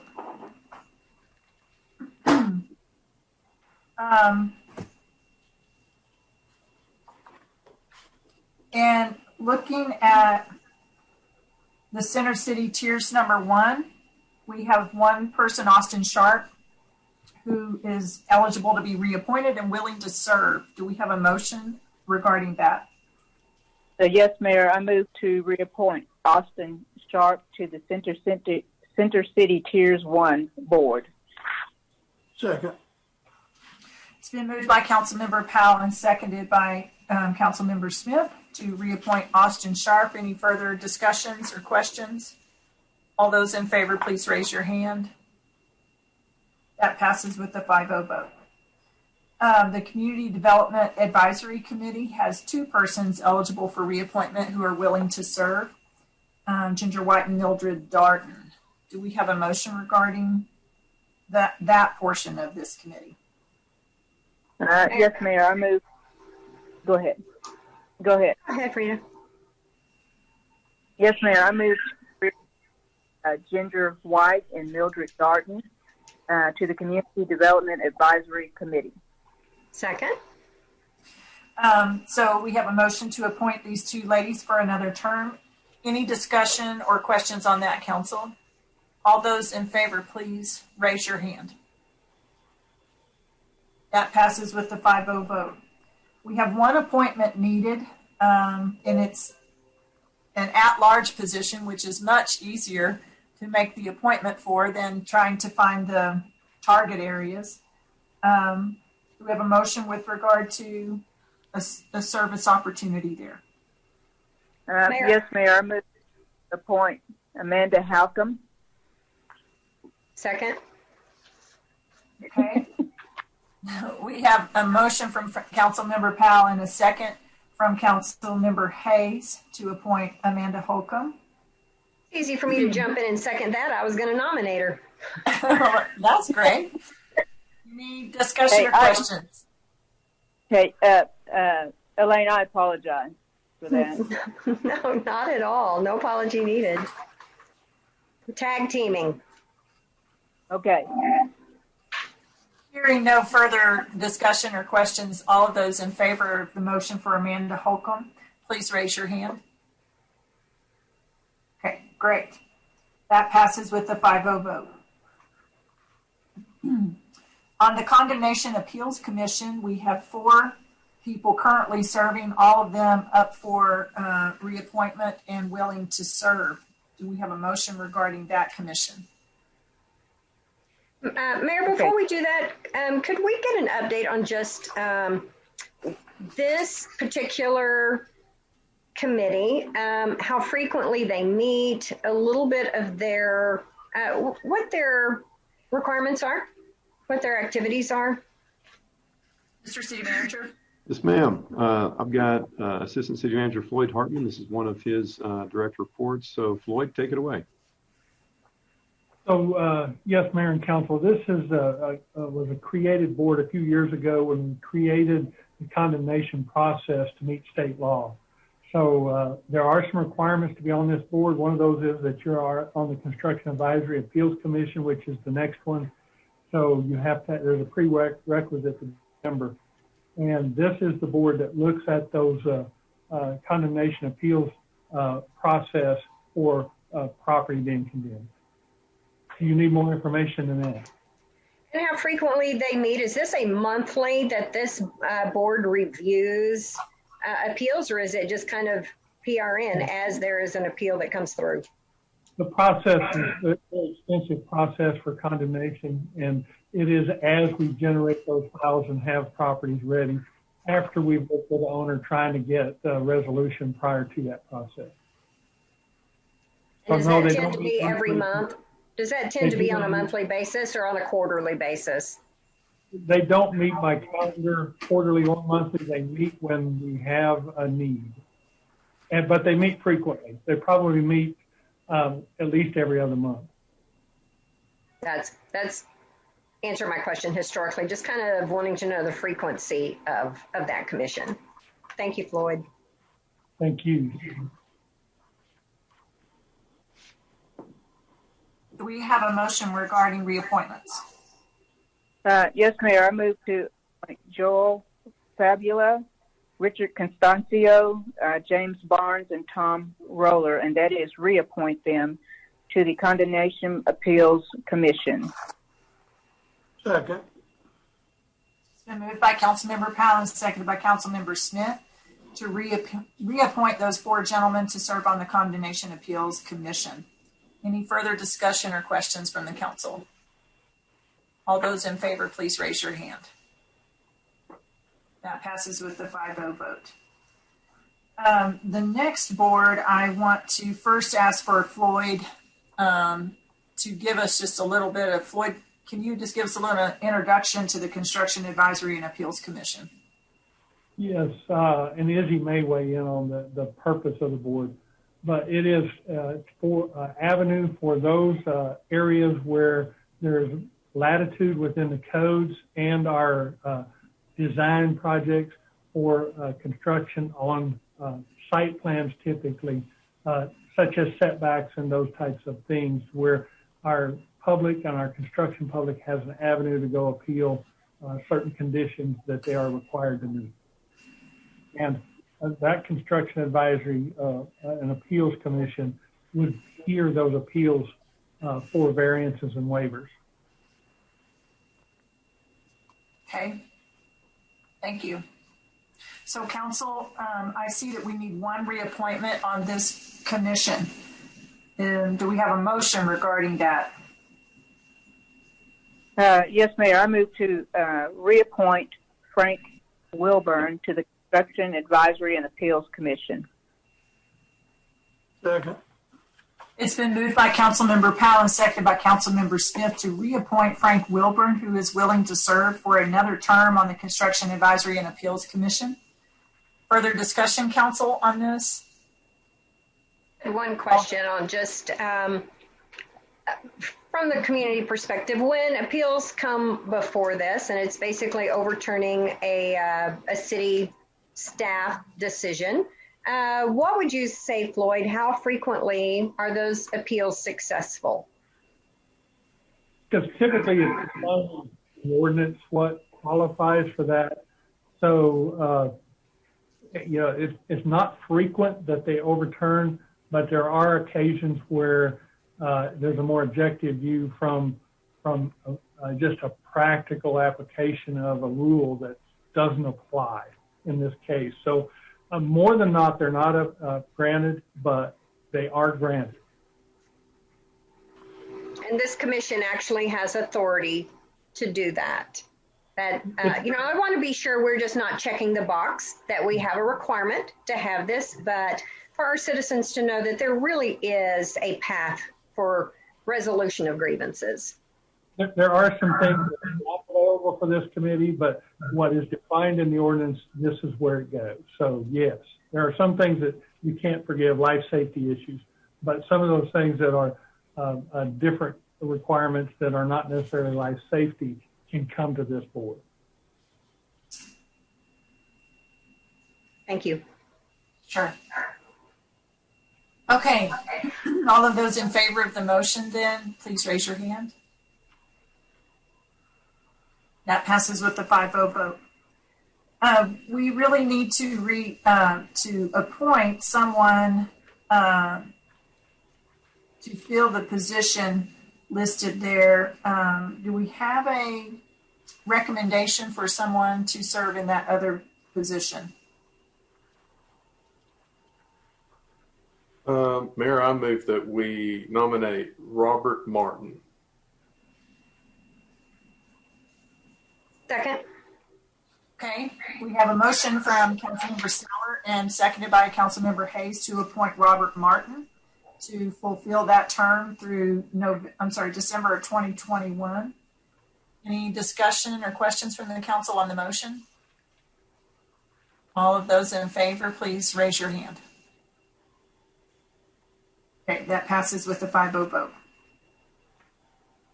On the East Gateway Tiers 2, there are 2 positions there up for reappointment, and both are willing to continue serving. Council, do we have a motion on those reappointments? Yes, Mayor. I move. Go ahead, Elaine. Just before we renominated, I did notice on Mr. Reed's application that he had stated possibly an interest in switching boards and would be open to council replacing him on this one.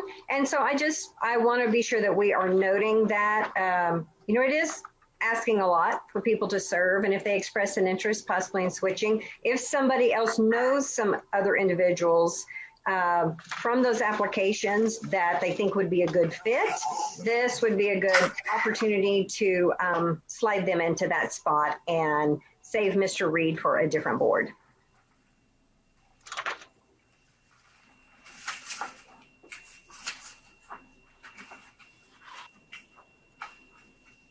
Thank you for that comment.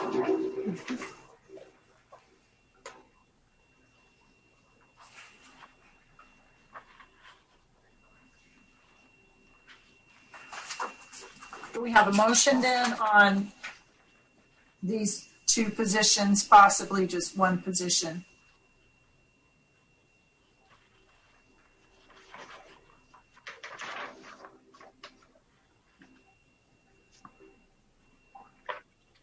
Elaine, since you kind of opened the door on that, do you have a motion that you want to make about that? No, I don't have other applicants or other individuals that I was thinking of that, but I just wanted to be sure that we didn't miss an opportunity of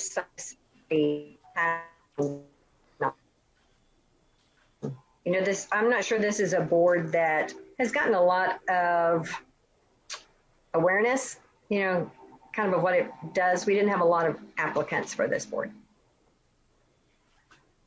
But I do think it's trying very hard to make an impact, both with what we approved today and enlarging the boundaries of it. And I think they're going to have some ability to do some projects. And so just adding that on to the conversation. And if nobody had someone else in mind for that slot, I am fine with reappointing both of those individuals. Just I wanted to be sure that everyone was aware of that and that was a possible opening. Okay, so I think that A has expressed an interest in serving on this particular board, and that person could replace Chris Reed.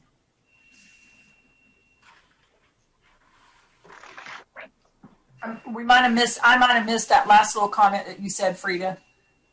Okay, I said that Tracy Shea has expressed an interest in serving on this particular board, so she could replace Chris Reed. Is that a motion? And I'm not, so the first thing that I would do is I would move to reappoint Jasmine Patel to the East Gateway Tiers number 2. Okay. And it's been moved by Councilmember Powell and seconded by Councilmember Sauer to reappoint Jasmine Patel to the East Gateway Tiers Board. Anyone have comments or questions about that? All those in favor, please raise your hand. I see 5, so Jasmine is reappointed. Okay, and then next I would move to appoint Tracy Shea, that's Tracy and SHEA, to the East Gateway Tiers number 2 board. Second. It's been moved by Councilmember Powell and seconded by Councilmember Smith to appoint Tracy Shea to serve on this board. Does anyone know Tracy? Is this a Mr. Tracy Shea or a Ms. Tracy Shea? I think it's a Mr. When I can see reading. It is a Mr. Okay. He's worked with the WT Small Business Development Center before and is an entrepreneur in the community. Okay.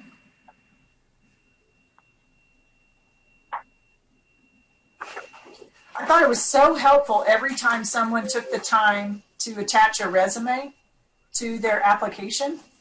And so I wanted to thank the IT department for making that an option and maybe making it smoother than it has been in years past, because I know we saw so many resumes attached to the applications, and it makes it easier for us to look at what they're qualified in or what their experience is in as we're making these appointments. So I will comment on that. Any further comments on the motion for Tracy Shea? Okay, all of those in favor of the motion, please raise your hand. Okay, I see 5. That's a 5-0 vote. Up next is the Environmental Task Force, and there again we have lots of people to be reappointed, and lots of people who are willing to serve again. Do we have a motion on that?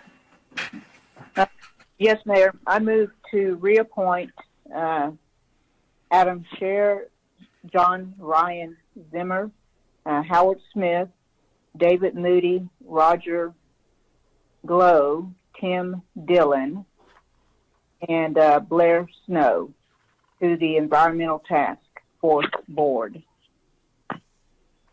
Second. So the motion's been made by Councilmember Powell and seconded by Councilmember Smith. Any further questions or discussion, Council, about the motion? Just a comment. The reason everybody's term was up, that committee was sunsetted until our last meeting, and we extended the life of it 2 years. So how will this going forward, Francis? We extended it for 1 year? 2 years, ma'am. I thought it was 2 years, Mayor. Correct. Okay. So does that mean all of these people that are getting reappointed are getting, it says a 1 year term or a 2 year term? It will now be a 2 year term. Then it sunsets again. Then it sunsets Yes. again? Okay. Correct. Okay, so the motion is to reappoint those 6 people plus Blair Snow as the city ex officio member. And we have a second for it. Any further discussion? All those in favor of the motion, please raise your hand. Okay, passes with the 5-0 vote. We do need 1 new appointment for this board. Do we have a motion on that? Mayor, I would nominate Faith Schwarzengraber. I don't know her personally, and going off of the resume that was submitted. And to get a female on the board, a little bit of diversity. Mayor, Oh, Mayor, can I make a comment? I said, Yes. Is that Floyd? Yes, I need to make a comment, please. She lives outside the city limits. Just so you're aware. Okay. And I'll pause for just a second to say that we do have a policy that they have to be a voter registered in the city of Amarillo. I think that our policies, and this is what we've always said, Council, is that policies are there to set the roadmap for how we usually do it, but we control the policies don't control us. And so in a situation where we think we have a candidate who brings something unique to the board, I think we have the discretion to acknowledge the policy and say this candidate is worth making an exception to the policy for. But I appreciate, Floyd, that you pointed that out because we need to have that discussion about this candidate. So Copper Ridge, her address, I should not include anything more than that, does list Amarillo, Texas, but that's outside the official city limits? Yeah. Okay. There are some postal addresses that say Amarillo, but not actually inside the city limits. Well, Mayor, the ordinance that is the guideline for these stipulates that members of boards and commissions, with a couple of exceptions that have their own articles of incorporation, shall be registered voters inside the city. So there's a point in time where you can move but still be a registered voter, or live outside the city limits but still be registered because you haven't changed your registration. There's also a time where you might live in the city but you haven't registered yet. So someone who's lived here for 10 years but never registered is not eligible. We can change those ordinances to say something else. But based on current ordinances, I'm hearing your interpretation, Jared, is that she would not qualify. Yeah, it's a little more black and white than ever observed historically. So you're saying it's not in the policy, it's in an ordinance? Yes, ma'am. Well, and I would like... And the ordinance says shall at this time. So it's pretty direct. In the short term, Mayor, I withdraw my nomination. You could leave that vacant. Can we, I was to say, can we leave this vacant until we have a chance to consider a change in that ordinance? Yes, ma'am. Council, what would your temperature be on that? Mayor, I move to table this appointment to the Environmental Task Force. Second.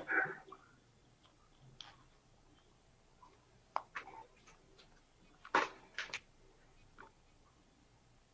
think the mayor froze. I think so too. Discussion or questions on that, Council? All of those in favor of the motion, please raise your hand. Okay, that passes with a 5-0 vote. At this same time, then, I would direct the city manager to put on a future agenda a discussion point for us to look at the current ordinance, and then based on that discussion to see if there's any action for us to take. And after we take any action, if we decide we want to bring back this environmental task force appointment. If you like, when I bring that for discussion, I can also bring a draft revision for you that would give you flexibility. It would say something to the effect of should rather than shall. Or may. May. Or maybe well, we should, need to. The council has the option to deviate in situations of exceptional benefit to the city or something like that. What do y'all think about that, Council? What kind of direction y'all want to go? It's basically priority is given to those who live inside the city and are voting, but it's not exclusive. Right. It gives you the flexibility you need, but still provide the guidance that our objective is for registered voters to be serving on these things. But if we have a justifiable reason, you can definitely do anything you want. Yeah. So maybe it's preferred but not required. Right. in council's discretion or something along those lines. So yeah, Brian and company can get out their magic pen and bring that back to us. It's going to come up again, I think, on another board.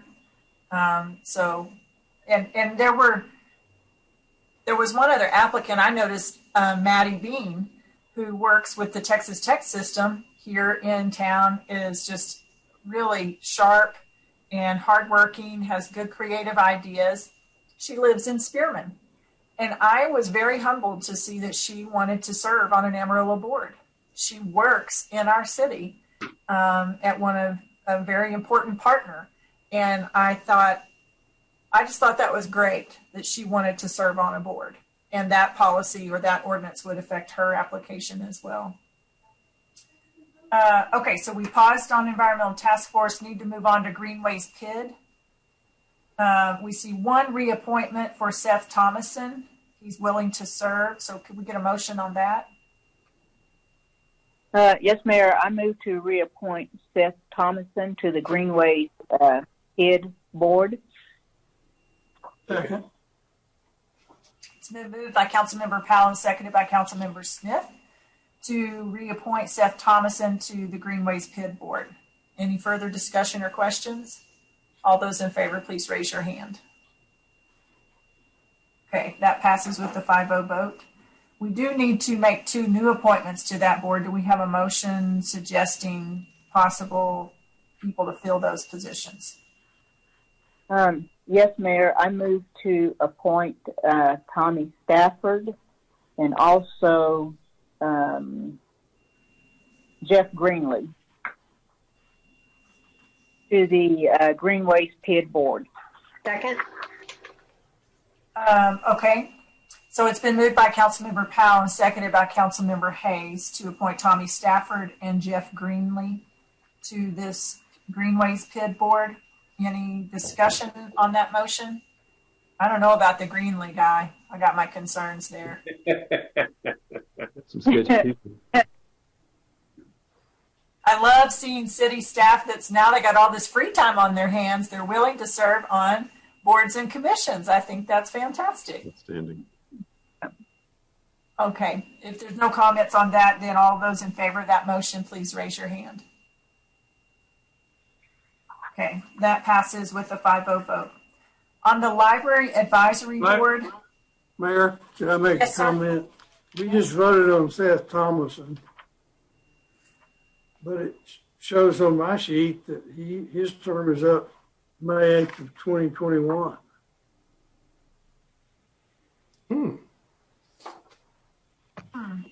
I missed that when I reviewed the packet. No, it's because we have a cutoff in June to get everybody into the December timeline, and that's the reason why he's on there.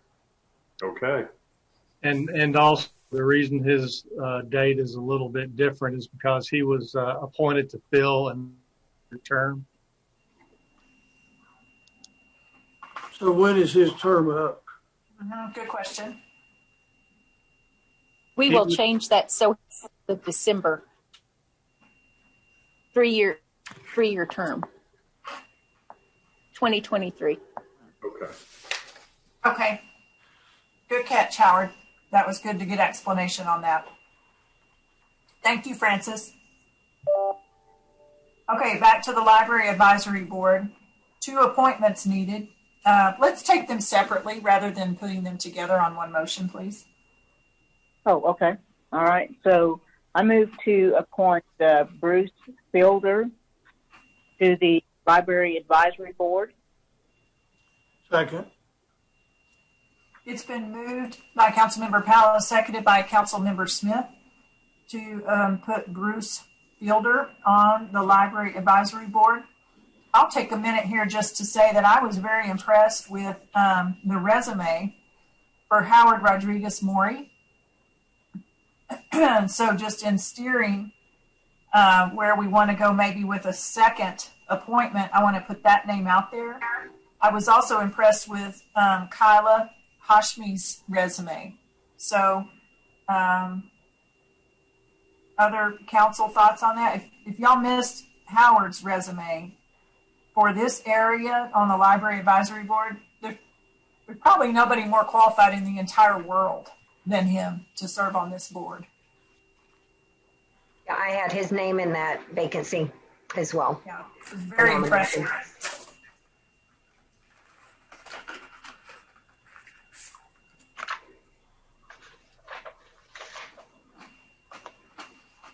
Any other comments? We've got a motion out there for Bruce Fielder. Okay, at this time then let's vote on that motion. All those in favor of Bruce to fill one of the vacancy positions on the Library Advisory Board, please raise your hand. That passes with a 5-0 vote. And now let's take a second position. Do we have a motion to fill the second vacancy? Okay, Mayor, I'm good with either Kyla or Howard. So I don't have a preference.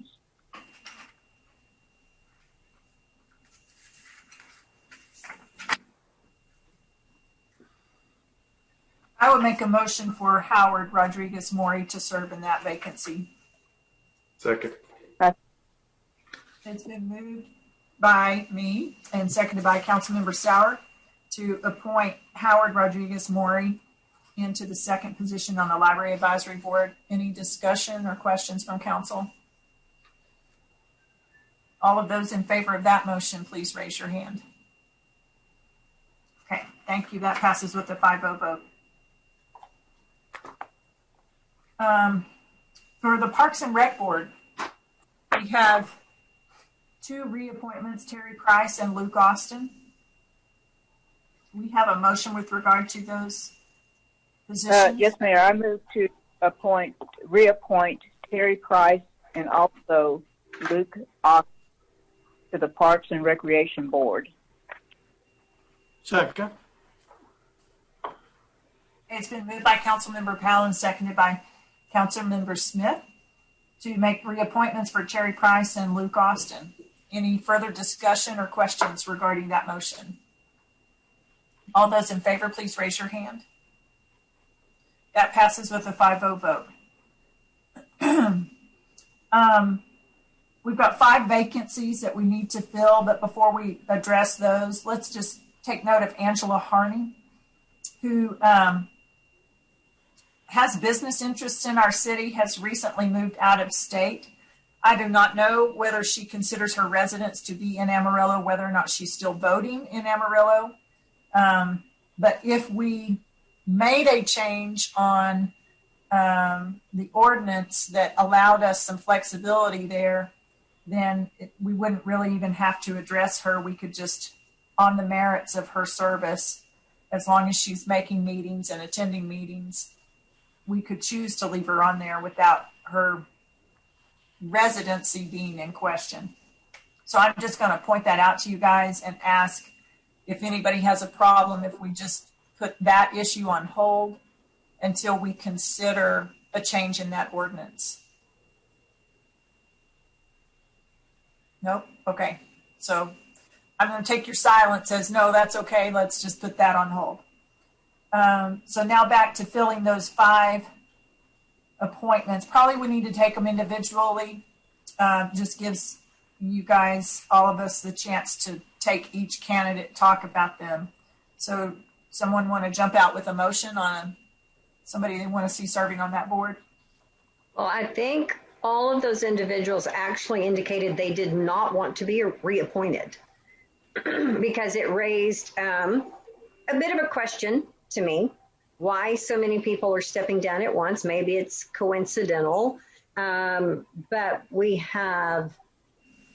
there were 3 individuals.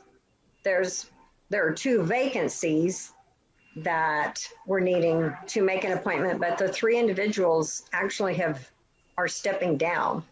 And so Angela's certainly was understandable just being out of town, moving out of town, but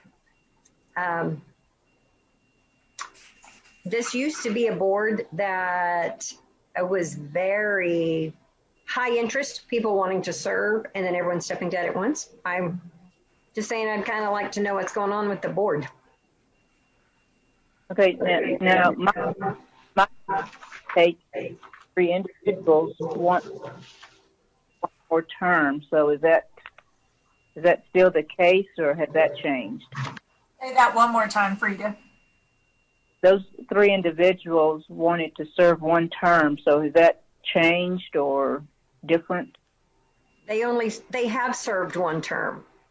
So it's saying they decided that they will only serve 1 term. So they are stepping down after 1 term. Okay. All right. Kevin, did they express any reasons why they wanted to step down? Council, we could certainly have Michael Kashuba fill you in with more details, but in several of these cases, these members have not fulfilled their commitments to this board, and have not attended enough meetings, et cetera. So don't meet our attendance policies and the like.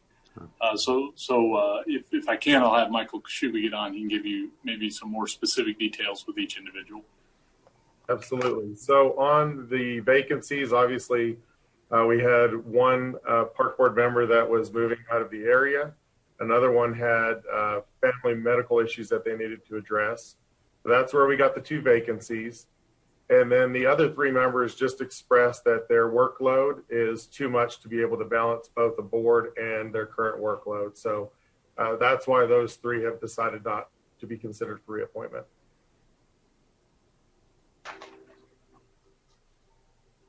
I think it's a good question, Elaine. It's an important board, especially with the work that Michael's leading there, the Parks Master Plan and some of the strategic planning that board is doing. And it's very important that we rely on these citizens to give us their feedback, both as citizen representatives, but just as the leaders that they are in the community. So I think it's a very important and impactful board. And I think certainly staff needs to use it as a resource of that kind of value. So based on that, Mayor, I would, first off, I would nominate Jeff Brain. So, Jeff, for a long period of time, lived in Borger, actually served as the mayor of Borger at one point in time. He's got a lot of leadership capabilities. I think he'd be a great person to actually put on this board. And I agree with that. I second that motion. So, Mayor, I move to nominate Jeff Brain to fill one of the vacancies on the Parks and Rec Board for a 3-year term. Second.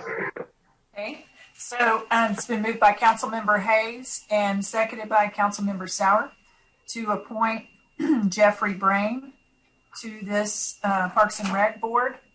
Any further discussion, Council?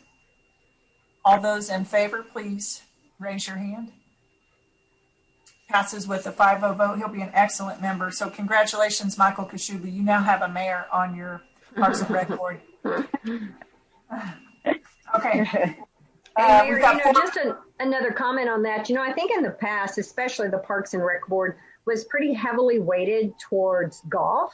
And I think it is part of the subdivision, but with the master plan that we have for the city, this is a really crucial board of, we need some strong leadership and vision, far surpassing maybe the narrow niche where it was their primary responsibility were recommendations related to our golf program.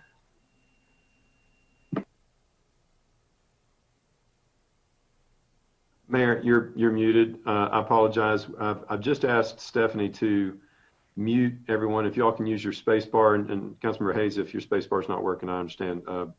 There was a ringing going on. We're trying to address that. I know I'd gotten a couple messages that it was making some headaches. So it's working right now, but I apologize for the inconvenience. We're going to have to hit space bars to talk.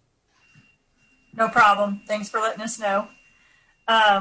I do agree with that it's going to be really important for this board to have good visionary leaders on it, especially as Michael begins to explore developing some of the fringe pieces of our parks for, generating revenue for the parks program. That's a visionary thing. And you need folks, Michael, on this board that can see the vision, can add to the vision, can help carry the vision out in the community. And And because change isn't always received with welcome arms. So as you drive some of this change, I think your board will carry a lot of the water for you. They'll be a part of it, and then they'll be great messengers for it out in the community. Okay, now we have 4 more places to appoint. Any motion?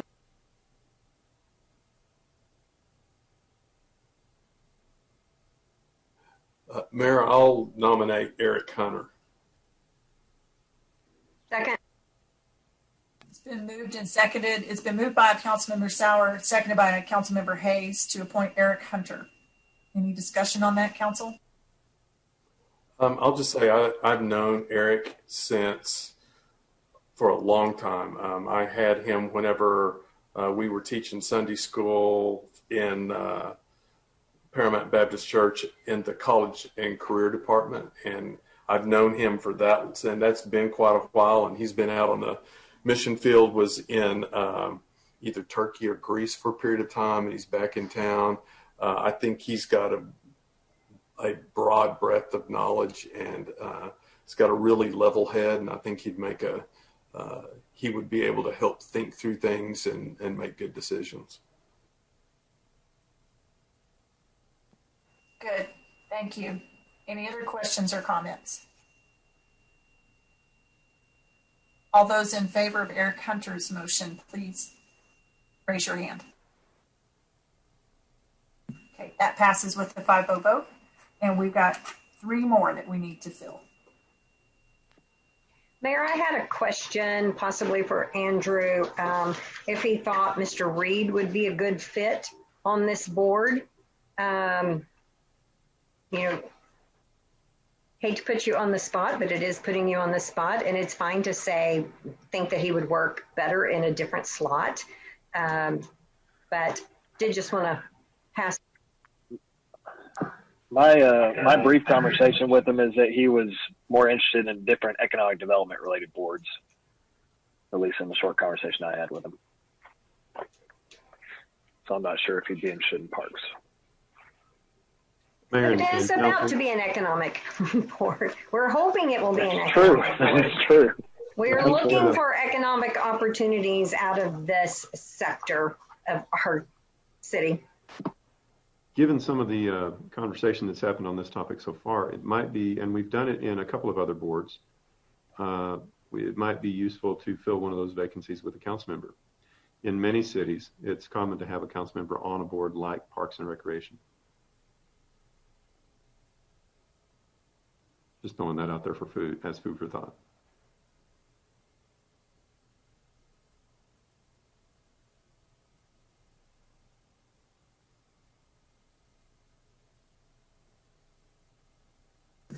Any council members have any interest?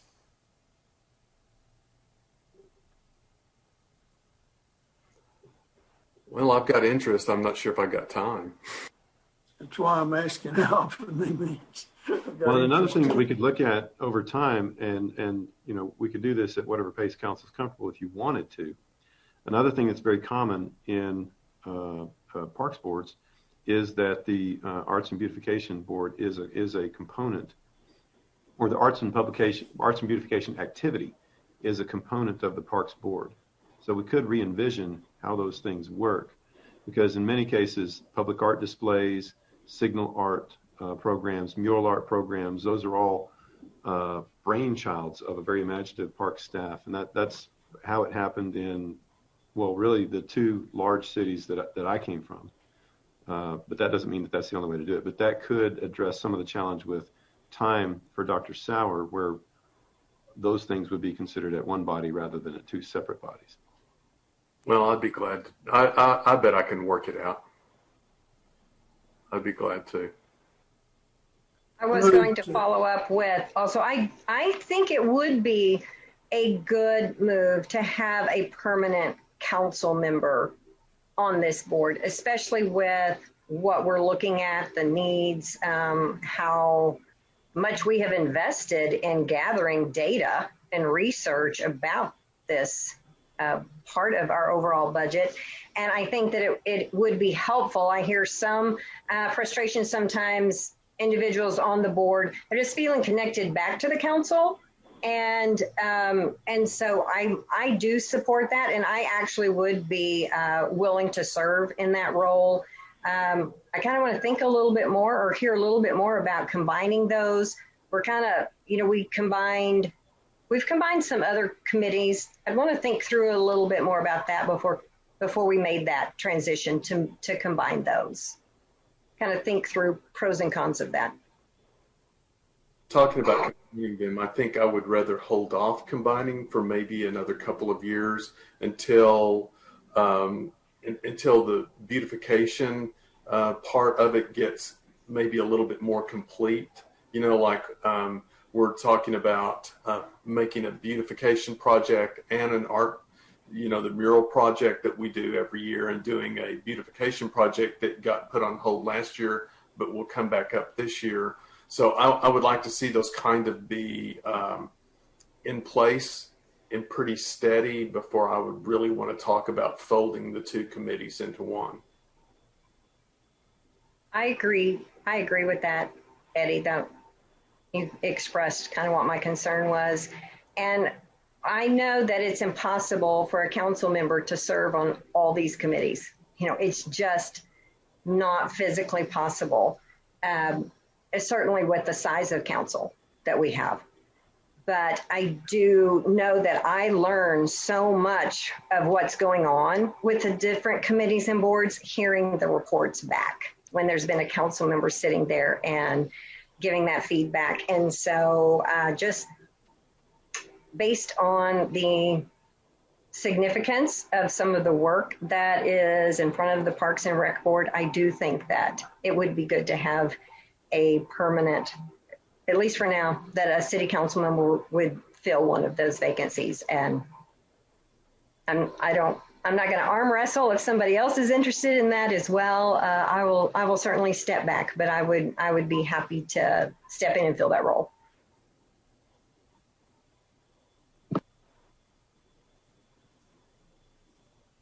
Dr. Sauer, are you stepping back? What's your opinion? You know what? I'm fine either way. I mean, being on that beautification board, I can find the time for it. But I don't want to step in on anything. So I'm fine either way, really. Okay. Well, I'm going to make a motion that we appoint Elaine Hayes as our city council representative on that board. I will also say I feel pretty strongly that the arts board needs to stand on its own for a while, maybe a long while. I just don't feel like it should be a subcategory of Parks and Rec. It is its own thing, and the priority that it gets by standing alone on its own thing for now, I think, is a really important distinction. So I second. So we have a motion and a second by Councilmember Powell. All of those, do we have any further comments on either a council member serving or that it's Elaine? Okay, all of those in favor of a council member serving and Elaine serving, please raise your hand. So congratulations, Michael. You're not only getting a mayor, you're also getting a council member. That's just, woohoo! But we need 2 more people to serve.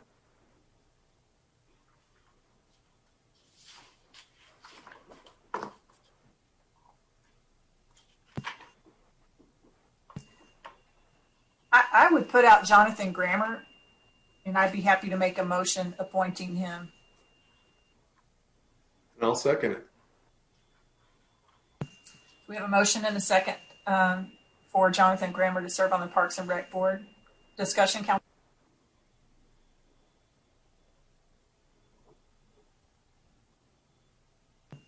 Hearing none, all those in favor, please raise your hand. That passes with a 5-0. We need 1 more.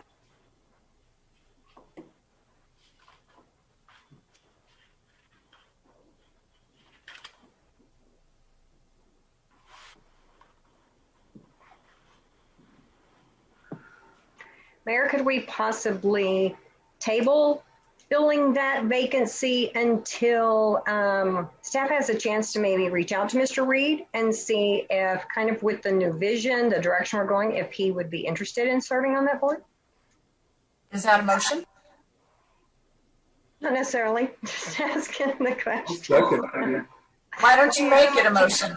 It's a motion. I move that we table the filling the reappointment to have an opportunity for further discussions. Second. With Mr. Reed. Okay, it's been moved by Councilmember Hayes and seconded by Councilmember Sauer to table that final vacancy and to ask staff to reach out to Mr. Reed to see if he'd be interested in serving there. All of those in favor of that motion, please raise your hand. Okay, that passes with a 5-0 vote.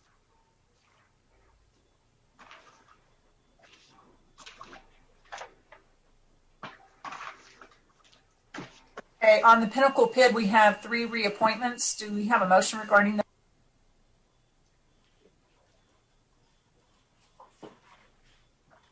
Yes, Mayor.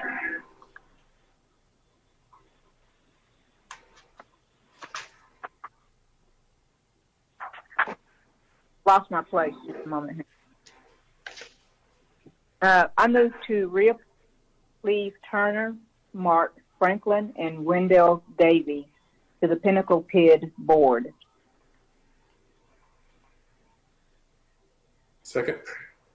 It's been moved by Councilmember Powell and seconded by Councilmember Sauer to reappoint these 3 gentlemen to the Pinnacle PID. Any further discussion from council? All those in favor of the motion, please raise your hand. That passes with the 5-0 vote. On the Planning and Zoning Commission, we have 2 people up for reappointment willing to serve. Do we have a motion regarding those 2 gentlemen? Yes, Mayor. I move to reappoint Rob Parker and Royce Gooch to the Planning and Zoning Commission. Second. It's been moved by Councilmember Powell, seconded by Councilmember Hayes to appoint Rob Parker and Royce Gooch for a 2nd term, maybe even a 3rd term looking at Rob Parker. Any discussion on that? All those in favor, please raise your hand. That passes with a 5-0. We do need, it looks like 2 appointments. So let's take them separately. Do we have a motion for a new appointment to that board?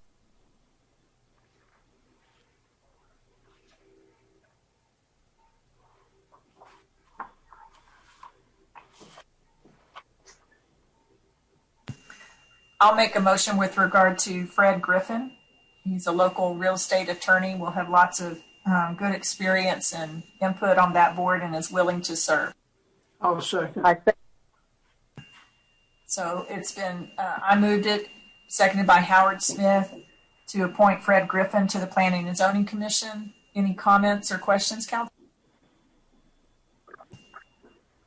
All those in favor, please raise your hand. Okay, that passes with a 5-0 vote. Do we have another motion?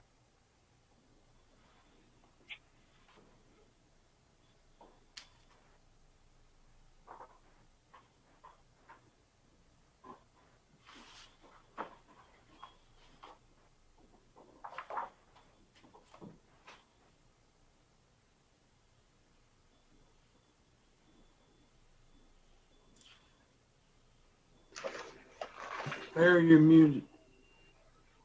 Do we have another motion for the 2nd vacancy?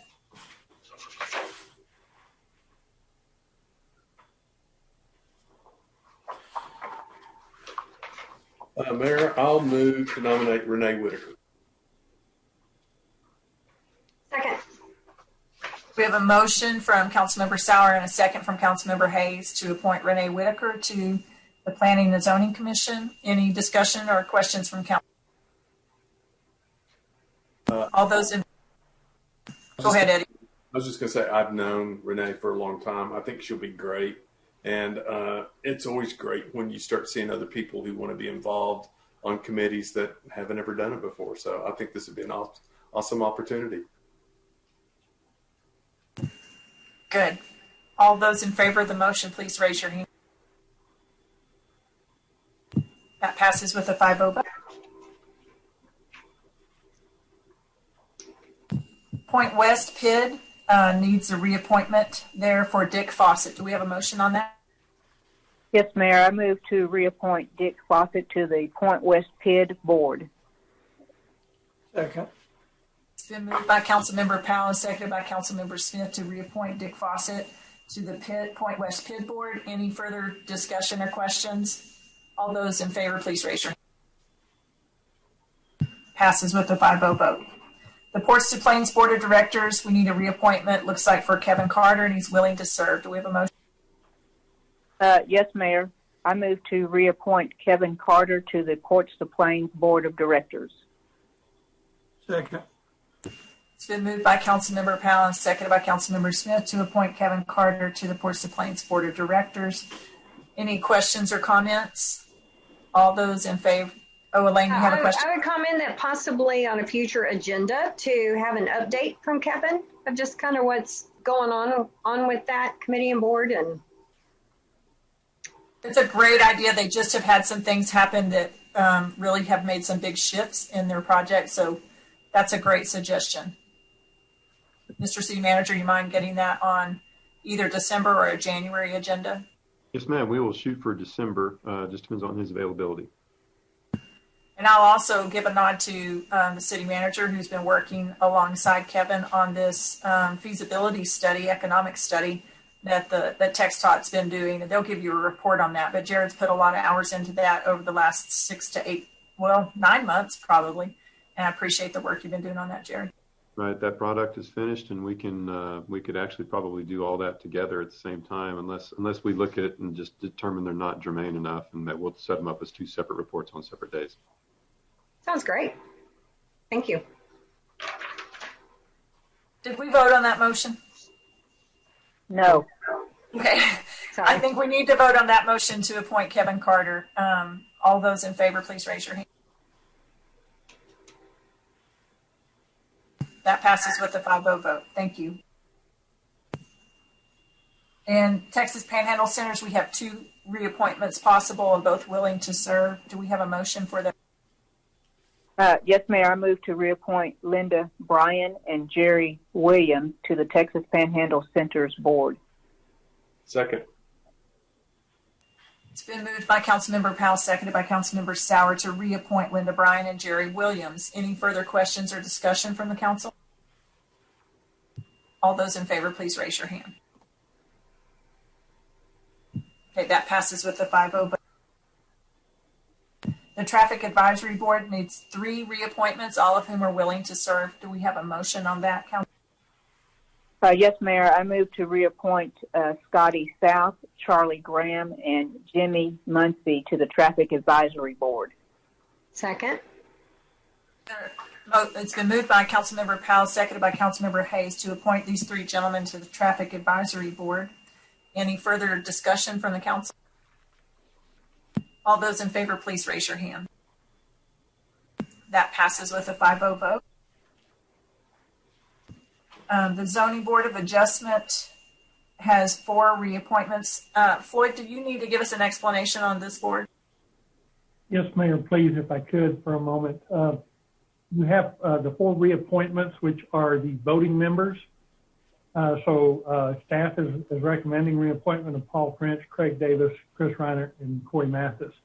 However, this is a unique board in that you have alternate members, and we typically promote those alternate members up to voting board members. And you have an alternate board member in Al Patel, who has another year.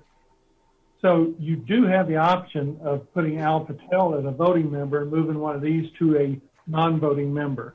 And I'll let you resolve that first, and then I want to talk about the alternate members after you make that decision.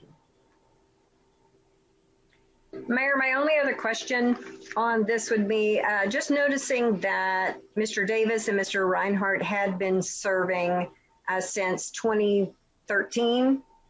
So that would be a little bit longer than some of our terms that we have been reappointing today, and just not necessarily recommending that we don't reappoint, but just highlighting it to the council that they do have a little bit longer term. And thank you for pointing that out.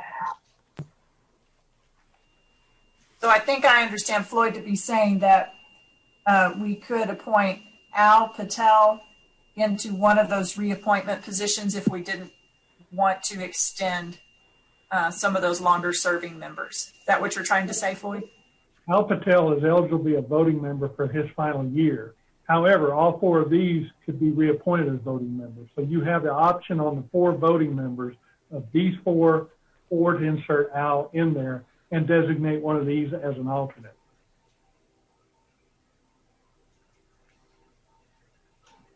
I think that I would recommend, Mayor, that you appoint these 4 as voting members and next year put Al in as a voting member for a term.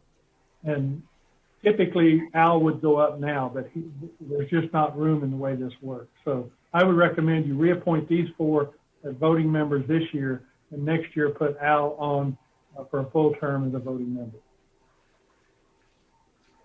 Thank you, Floyd. Do we have a motion? Yes, Mayor. I move to reappoint Paul French, Craig Davis, Chris Reinhardt, and Corey Mathis to the Zoning Board of Adjustment. Second. Been moved by Councilmember Powell, seconded by Councilmember Smith to appoint Paul French, Craig Davis, Chris Reinhardt, and Corey Mathis to the Zoning Board of Adjustment. Council, any questions or discussion about that? Hearing none, do we, all of those in favor of the motion, please raise your hand. Okay, that passes with a 5-0 vote. So now, Mayor, if I may, on the alternates, Jackie Payne has indicated that she does not want to serve anymore. So I would recommend that she be replaced by an eligible candidate who has applied, and that is Tim Dillon. Johnny Odell has not responded whether or not he does want to serve or not, but I would recommend you extend him as an alternate. And Matthew Tavern has resigned after we did this in November. However, we don't have another applicant who's willing to serve at this time, so I recommend that alternate be left open. Thank you, Floyd. Council, do we have a motion then? Yes, Mayor. I move to appoint Tim Dillon as an alternate to the Zoning Board of Adjustment. Second. Been moved by Councilmember Powell, seconded by Councilmember Smith to appoint Tim Dillon as an alternate for the Zoning Board of Adjustment. Any further discussion or questions, Council? Do we want to amend that to also include Johnny Odell? Isn't that the other alternate that we are appointing? Councilmember Powell, would you consider an amendment? Okay, so we are appointing him as well, or is he already an alternate? He's an alternate with his term expiring. He needs reappointed. Okay, so I should have included him in the reappointment then. Do you want to do it a separate motion, Mayor, or do you want me to? An amendment would work fine. Thank you. Okay, I'd like to, my motion to include Johnny Odell as an alternate on the Zoning Board of Adjustment. I'll second that. Okay, the motion has been amended and seconded. Any further discussion from the council? All those in favor of the motion, please raise your hand. Okay, that passes with a 5-0 vote. Whew. Okay, we have gone through that list in about an hour and a half. Good job, council. And we're so grateful to all the citizens who filled out applications and indicated a desire to serve. That it's just, again, very humbling when we look through the stack of very qualified candidates and all of you willing to serve, and we appreciate your hearts. Anything further, council, before we move off of this item? We've got a few follow-up items to clean up in the next 2 or 3 agendas, and we'll get to those, but anything else on this? Just also to second your thank you to Francis and Jan. It was incredibly smooth and easy reviewing all the information. And just thank you, ladies, for all your work you have done over the last couple of years. And just wanted to add to what the mayor had said. Really appreciate you guys. Okay. The last item on our agenda is an executive session item. So if at this time, Mr. City Attorney, well, I will ask the city manager. Jared, do you have anything else on those boards and commission appointments? No, ma'am. We will bring you, we've heard what you said about a couple postponements, and we will bring you back an ordinance for you to discuss on December 8th. And then we can put a draft ordinance for y'all's consideration after that, if appropriate, after that discussion. Okay, great. So, Mr. City Attorney, do you mind reading our executive session language? Not at all. Pursuant to the Texas Open Meetings Act, closed session of the Amarillo City Council was announced on November the 17th, 2020 at 5 p.m. under the following authorities: Section 551.087, discuss commercial financial information received from existing business or business prospect, which the city is negotiating for the location or retention of a facility, or for incentives the city is willing to extend, or financial information submitted by the same. Thank you. Okay, at this time, we will adjourn to executive session. I'll see y'all at that Zoom. Thank you.